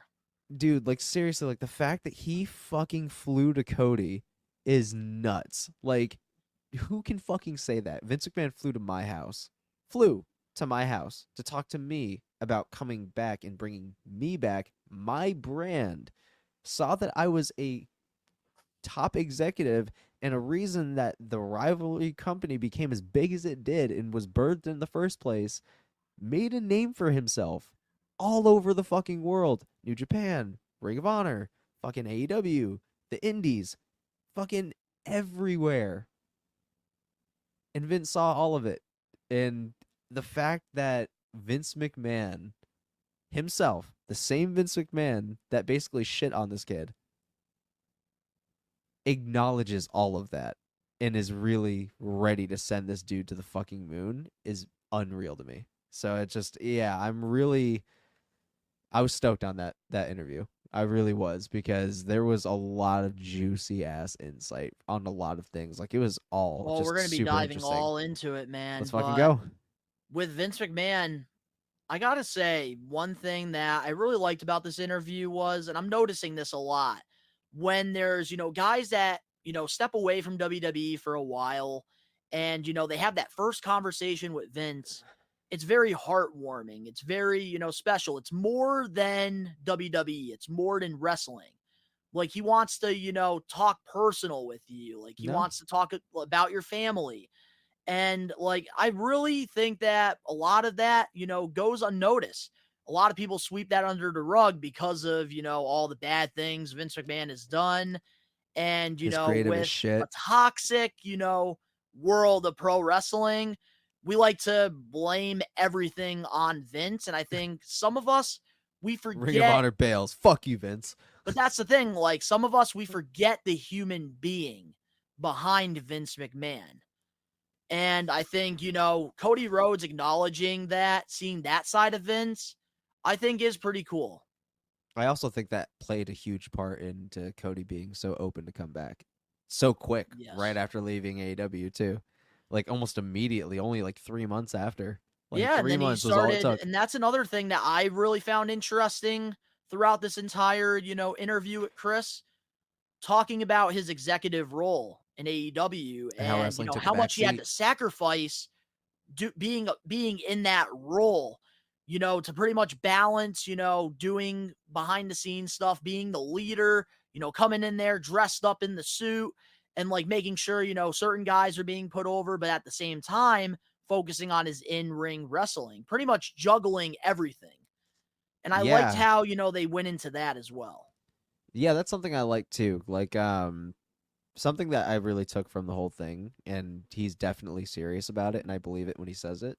When he was like, yeah, wrestling took a back seat, and he's like, I wish I did it more when I was fucking younger, was just go with the flow, not setting a fucking standard too high for myself, Yeah, like, and he wished that he did this executive stuff when he was more older and when he was, his time was running out in the wrestling ring. And he was just like, he was like, I wish I would have been just more open, and just put my fucking boots on, went out there, he's like, it could have been a completely different experience, but now it's like he was willing to put his love for being in the ring in the back seat and, wrestle like once a month, a little bit, maybe 2 times a month, keep his body conditioned, but at the same time, it's like, you're losing all that time. So it's like the live events, how he talked about how important that was. It's very important, because like, you're gonna have to learn how to work a crowd, and how are you gonna do that on TV if you've never worked a crowd in front of one? It's like, you're gonna have to do it. So it's like, I really dig that insight into what he really sees that you have to do to succeed, and what he's done to change a lot of things about him. Because again, this Cody Rhodes is not the same fucking Cody Rhodes from 2007. This is not the same fucking dude. This ain't dashing Cody Rhodes anymore. Oh my god, dude. Like, he doesn't have the Triforce on his fucking boots anymore either.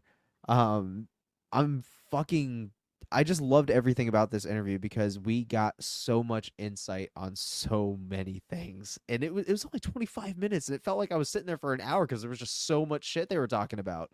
Like, again, the real heat with Seth. It's very prominent. That was very prominent. Into that a little bit. Yeah.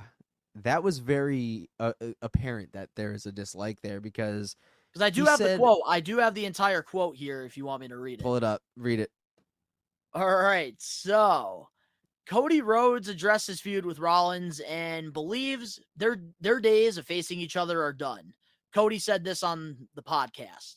Having Monday nights with him and I in a nice, competitive, who's the guy, without ever having to be in the ring with each other, I couldn't ask for a better sparring partner in that sense. I don't want to wrestle Seth ever again, which that's the headline for, this whole thing. But that day, WrestleMania 38, he made a decision that's very important. And he was very grateful for it, but he won't say what it is because he doesn't want to say too many nice things about him because they do not like each other. And it's he still unfortunate. acknowledges him as a performer, one of the greatest. Which I definitely got to give him credit for that. He even said people 100. have heat, people have issues. We see it a lot of the times with a lot of the old time, legends that do podcasts like Jim Cornette, Kenny Omega. That's like the perfect example somebody can make. But we see it a lot of the times where if somebody has legitimate heat with somebody, they won't call out the good because it'll take a hit from their ego. So I do like how Cody Rhodes is still acknowledging Rollins as a performer. No, he called him one of the top 3 of all time to do it, period. And I was like, you know what? I agree with that statement because there's nobody psychologically better in the ring than fucking Seth Rollins or Randy Orton. Like, those are the 2 best psychological fucking people you could ever be in the ring with because they can, if there's ever a botch, 2 seconds later, it's not even a botch. They fixed it in some fucking way just because he is ready. They're ready for anything. Now, I love that he completely outlined the fact that if he ever were to write a book one day, a whole chapter would be about how great Seth Rollins is. I love that he acknowledges that, but I also love the fact that it was very apparent that there's heat there because he even ended it with like, all right, he's like, I don't want to say too many good things about him. I don't want to wrestle Seth ever again. Yeah, he's like, they flirted with the idea of being friends, but there's too much, and it's unfortunate that this is the cause. He said that there's no real reason. It's professional jealousy. It's professional jealousy, and that's shitty because I'm like, how? Between Seth and Cody, here's what I think. Because for a while, Seth has been on the backseat. Like, you have to remember, the Premier Live events within the past year, before, this recent push that he's had for the World Heavyweight title, he lost until he beat Logan Paul at WrestleMania. So WWE, weren't seeing the vision that Seth Rollins was seeing. So they end up, having Rollins lose to Cody, putting him over after, leaving the company, bashing WWE, which we've seen, track records of Seth Rollins, being a WWE for life guy. Yeah. Like, he doesn't take shit when, other people bash, the place that's, putting a roof over his head, the place that's, feeding him. He's the passionate. Place that gives him that platform. He's very passionate about what he does, what he loves, and I think they're also both Triple H guys. So it's like, exactly. Yeah, it's like, and you shit on him all over him.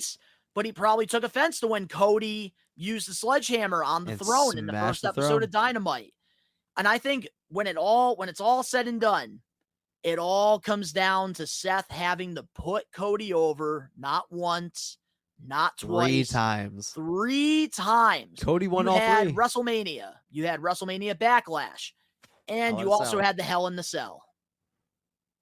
And I think Seth did not like that because usually in a rivalry, you have 3 matches, and it's usually 1-1, and then you have the rubber match. So I think Seth didn't like the fact that he had to put Cody over, and I think that's what caused professional issues between them. This is a hot take, but I feel like had Cody not torn his pec, Seth would have won the last one. I had a feeling. I think the last one was that Hell in the Cell. That's what I'm saying. I feel like had Cody not torn his pec, Seth would have won it. And I feel like that pissed him off more, knowing that he was supposed to win it. And now because of this, and now he's wrestling with it, and he can't get more injured, I got to put him over again for the sole sake of the story, because he's going to be gone again anyways. But the fact that he had to do it probably pissed him off even more. So that's probably another reason why they don't fuck Well, with each here's other. the thing. We've seen, wrestling politics be a big thing throughout the years in the pro wrestling business. And the perfect example shitty at it, apparently. is Shawn Michaels and Bret Hart. because Bret Hart had to Yeah. put Shawn Michaels over a few times, and that's why at Survivor Series 97, Bret didn't mind losing in his, hometown of Montreal, Yeah. but he already put Shawn over and over, and, he got promises that you're going to, Shawn's going to put you over because that's how Montreal it goes Screwjob, in the right? business. That's how the politics work. You put somebody over, eventually you need to put that person over.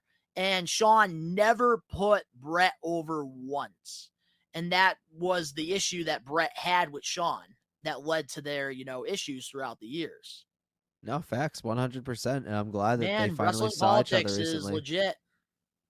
And they finally fucking saw each other recently and had a little conversation and like gave each other a hug and shit. I'm like, all right, this is nice. Because the Montreal Screwjob is still a story that echoes through the fucking halls of wrestling to this day. It was a big fucking event. Hey, but there's only one world championship. Well, two in WWE because you have two brands. Mhm. And when it comes to, being a babyface and a heel, there's always one top heel. There's always one top babyface. And that's the problem with Seth and Cody. They're both fighting for that number one babyface role. It's kind of crazy, man, because It is. It sucks crazy that how history wrestling repeats politics itself. is a thing, but wrestling wouldn't be where it's at without it, unfortunately. it's a hard industry, bro. It is, but I also did like, how Cody, acknowledged AEW. He didn't really have anything bad to say as well. Just talked about his experience. about That's it. all. And honestly, Chris Van Vliet, if you're looking for, just a nice conversation with a pro wrestler, Chris Van Vliet's podcast is One of the perfect nicest. show for you guys.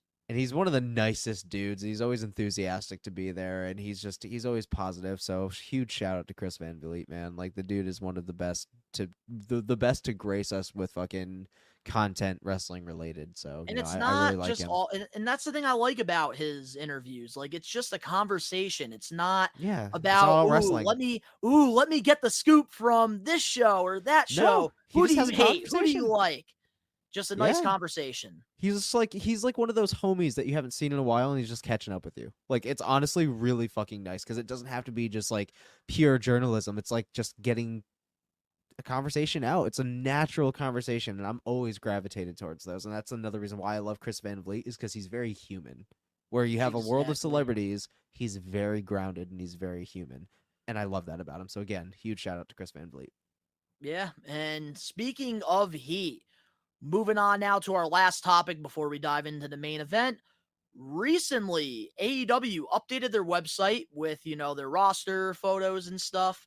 And the tag team, Santana and Ortiz, which, Santana has been sidelined for over a year and a half with, a torn ACL. And, Santana and Ortiz, they've had, some previous heat going on where the two, had a lot of disagreements and they did have some issues. We don't know what the issues are. But over on the website, the names, Proud and Powerful, which is their tag team, are back up on the website with them. So a lot of people think that they squashed their beef. How do you feel about this news? Even though I know you don't watch AEW regularly, I know you're familiar with both individuals. So one, cool shit. Love that. But two, I hate it at the same time because it reminds me that we are definitely in the world of social media and leaks. It would have just been nice to see it, That's basically the only thoughts I could really give you is I wish it would have been more of a surprise, especially if it is gonna like a reconciliation as well. Like I would have rather just see it happen and have people freak the fuck out because the pop would have been massive. So I'm a huge believer in pops, and I feel like that's what sets the tone for returns and resurgences and shit. And I feel like to leak something like that wastes it. Well, I do feel like AEW, I think these are just the toxic, fans, doing their little research and then finding this out and it became a news thing. I think Oh, you think it's regardless, just like Santana and Ortiz, they're going to get a massive pop when they come back because they are original AEW guys.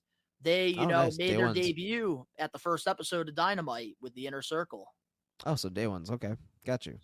So here's what I'm hoping out of this. I really do hope that, this is true, that they both, squashed their beef because they both came up together. Yeah. They, were proud and powerful. They, started off in Impact Wrestling as, the new LAX. And, they had a pretty solid run over there. And then, coming to AEW, they were a part of the Inner Circle, which, is great television for when, they first started off. And then when Jericho, ended the Inner Circle and started the whole Jericho Appreciation Society thing, that's when Santana and Ortiz kind of got lost in the shuffle. Yeah. And then, Santana, unfortunately, tore his ACL, so he's been out of action. Ortiz has just been on the sidelines, doing little matches here and there, but nothing too crazy. I think that these two, they're the best when they're together. And I think when they come back, I hope they're on Collision. I think that working with FTR, working with guys like that would definitely do big things for these guys. And honestly, with a lackluster tag team division in AEW lately, I wouldn't mind if Proud and Powerful win the titles. Yeah. Long overdue, I feel like. Well, let's go. Absolutely, man. I'll ship it. Let's do it. But before we dive into the main event topic for this week's episode of the podcast, we'll be right back with more We Are Wrestling 67.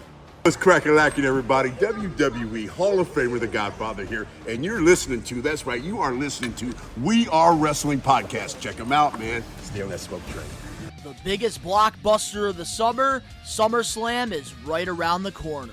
And We Are Wrestling will be live Saturday, August 5th, 2023 on the We Are Wrestling YouTube channel for the SummerSlam Watch Along. So grab yourself a nice cold beverage, grab yourself a freeze pop, and come watch SummerSlam with the We Are Wrestling crew, Saturday, August 5th. We're back, and our main event topic for We Are Wrestling 67. Let's go. Jeff Hardy recently did an interview, and he wants to have one more world title run. So during this interview with Fightful, he said this: "It's the last run, the last good Hardy Boys run. I still have hopes deep within my soul that I'm going to have one more solo world championship title reign." Do you think Jeff Hardy has what it takes to win one more world championship? The last time we saw him win a world title was back in his last run with Impact Wrestling. Excuse me. Yeah, and the last time we saw a real world title run from him was back in 2009. So it is very long overdue. Oh, you can't discredit his Impact Wrestling world titles. I have to discredit his whole Impact Wrestling in general because of the problems he was facing. I can't. Okay, I have to discredit it. Fair. I have to discredit it because of what happened at Victory Road was too substantial to be able to. Yeah, it just, him versus Sting would have been incredible, and it really hurt my soul to watch because it was sad. More than anything, it was sad. So I have to discredit that. But the last real world title run for me was his world heavyweight title run against CM Punk, of all people, ironically enough.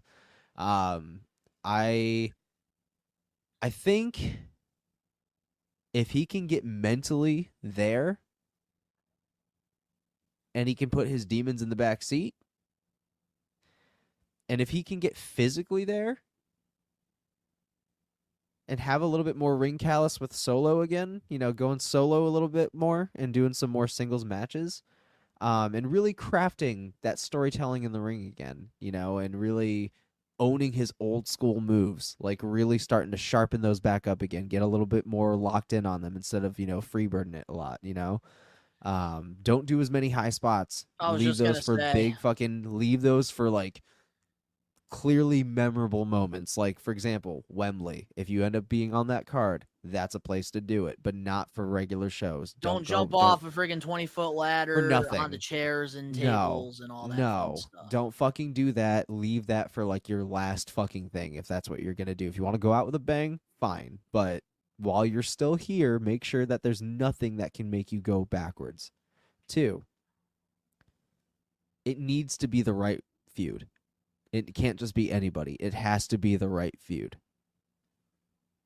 Well, 3. there is one feud that he did talk about wanting to, reopen, and that Yeah, I know. was CM Punk. Yeah, he needs to go to Collision. If he's going to go solo, he needs to go to Collision, and they need to rehash that story. They need to get fucking personal, including Jeff. He needs to get fucking personal.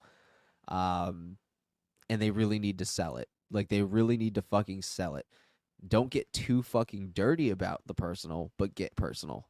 Like, talk about your fucking days in WWE. Talk about, like, his struggles, but don't get too crass about it. Like, keep it classy, but make your point. And I want both of those ends. I want it to be 5-star classics all around. I want it to be a series of 3. I want fucking a 3-series 5-star classic, different types of matches where Jeff loses the first 2 and takes it in the last one. And I want him to have a wealthy fucking reign. And I want him to win the rematch. It's possible, I think, especially if, CM Punk does, reveal a world championship in the red bag. At that point, that the does wheels are open up, the possibilities there. Precisely. But here's what I think needs to happen with Jeff Hardy's run.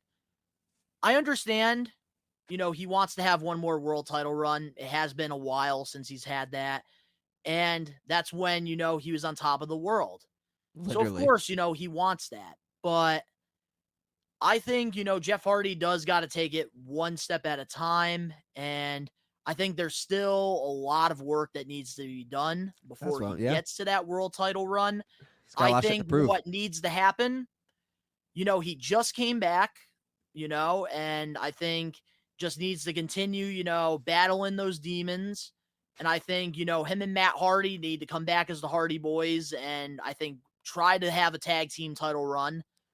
I think that would be really good for them. And while this is all happening, Jeff Hardy won't be taking so much tolls because he'll be, having Matt Hardy by his side, but he can also sharpen up them tools so that when the singles run happens, which I would hope would happen in 2024. Yeah. That's when I would start focusing on that. But I think AEW would be stupid not to try to get the Hardy Boys to win the tag titles at least once. And they need to do it against the Bucks. I'm sorry, Bucks but versus Hardys, I hate the Bucks, but that would be a fucking stellar match. Even FTR versus the Hardys would be a fantastic match. You got 2 technicals, and then you have 2 fucking literally like homemade fucking just rough around the edges, just extreme individuals. So yeah, but especially with the popularity that the Hardy Boys have, you need to take advantage of that, and you need to at least let them win the tag titles one time, bro. Before Jeff starts focusing on that last world title run. We have seen it firsthand, the type of following the Hardys have.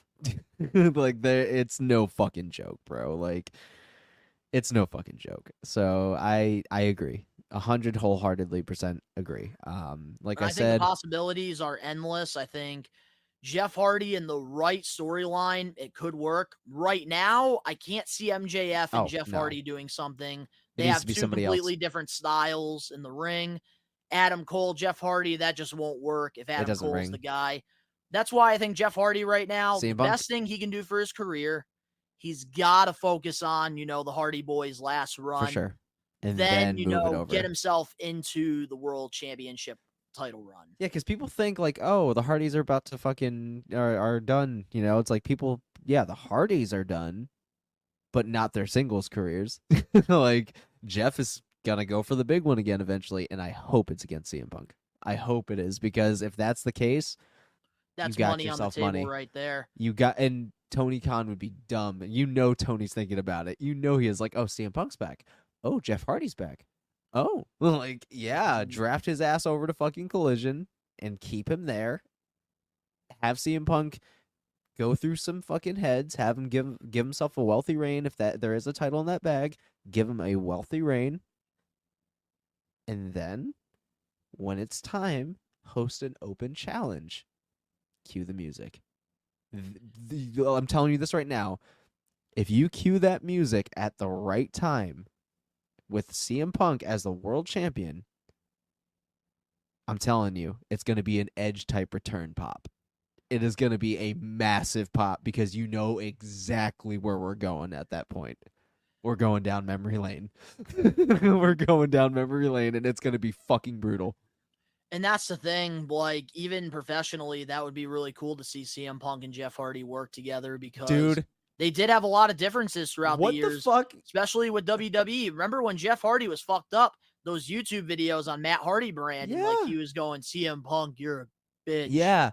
Loser, Dude, this and that. Bro. There's so much story. Bro, what the fuck do you start with? Like, where does that interaction start? Like, who says what first and what is being said? Because honestly, you could have, if CM Punk's the face, you could have him, you know, pretty much like try to be like sorry for the way that he was to Jeff in WWE. Jeff could take it personal, or if he's a heel, obviously, pretty much could take shots at him. Listen. Oh, I never respected you, this and that. This is a Fantasy story. Booking. This is a story that is 15 years in the making if they do this in 2024. 15 years in the making. There were children that were born that are fucking teenagers that are in high school now that have no idea how special this fucking match is. That is. Hey, Ben. Yeah, I'm done. I might piss you off about this. Shut the fuck up. Don't piss me off, all right? I'm riding on a massive fucking enthusiastic high. Do you really want to kill that? All right, you know what? We're on a podcast. This might actually make you tune into AEW more. Okay, what's up? Well, in 2024, there are rumors about the Young Bucks and Kenny Omega potentially leaving AEW for WWE. So if, you know, they make the transition, we're going to have two shows that aren't crazy. So Jeff Hardy actually might be more focused into the world title I don't see that run. happening. I don't see Kenny Omega or the Bucks going to WWE. I don't see that shit happening. I don't know. Cody in his interview is talking about how stressful it is to be an executive and, you know, wrestle. You think the Young Bucks and Kenny are sick of doing both? Maybe, but they can just fucking wrestle and just say, hey, fuck the executive role. You can just say, yeah, fuck but they the never executive performed role. in WWE, and that's everybody's dream. I don't think they want to. I genuinely don't think they want to, honestly. Yeah, like, they don't want to be. They don't want to be in a cage. They don't want to follow the rules. They don't want structure. They want to be able to bite people. Sorry. They don't want structure. So what is structure? They don't know what that is. They don't watch. But no, I got you though, man. But yeah, it would be a fantastic story though. So it would be. So I think would love like that. You know, going into this case, topic, I was gonna say I don't think Jeff has what it takes, but it's definitely possible. It's 100% never say never, and we are in the land of never say never nowadays, man. But that's all I got for it. It would be so cool to see Jeff have that moment. And with CM Punk. He just has to, you know, stay clean. Jeff just has to stay focused, and hopefully, you know, he can get there because it's not going to get handed to him. There's a lot of hungry guys on that roster. Absolutely. It's just that feud needs to happen. So, yeah. I agree. But is there anything else you want to talk about before we close off this week's episode? No, I think we beyond covered it all. We're at 2:15 right now. Well, some of it you had to use the bathroom and all that. So about 2 hours. Still 2 hours though. That is a phenomenal show. That was I think we broke a record here, Ben. Yeah, man. Fuck yeah. That's what I'm talking about. But to all the We Are Wrestling maniacs watching or listening, let us know in the comment section below your thoughts on all the topics that we covered this week. If you're listening, download this episode. Helps with the algorithm. Give us a 5-star review. Not just a 5-star review, but a best one review. If you're watching this, you already know the drill. If you enjoyed this week's episode of the We Are Wrestling Podcast 67, make sure to smash that like button now. If you're not a We Are Wrestling Maniac yet already, subscribe, turn on the post notifications. The link's down in the description below. You can go follow Ben and I on our social medias and other YouTube pages, all that down below. In addition, you want shorter clips of the podcast. You can't sit through 2 hours of us rambling about wrestling. We're posting clips over on TikTok, Instagram, Facebook, and Twitter, or X. I don't even know what they're calling it these days. The link's down in the description below. But of course, to all the We Are Wrestling Maniacs out there worldwide, we are taking over. Peace.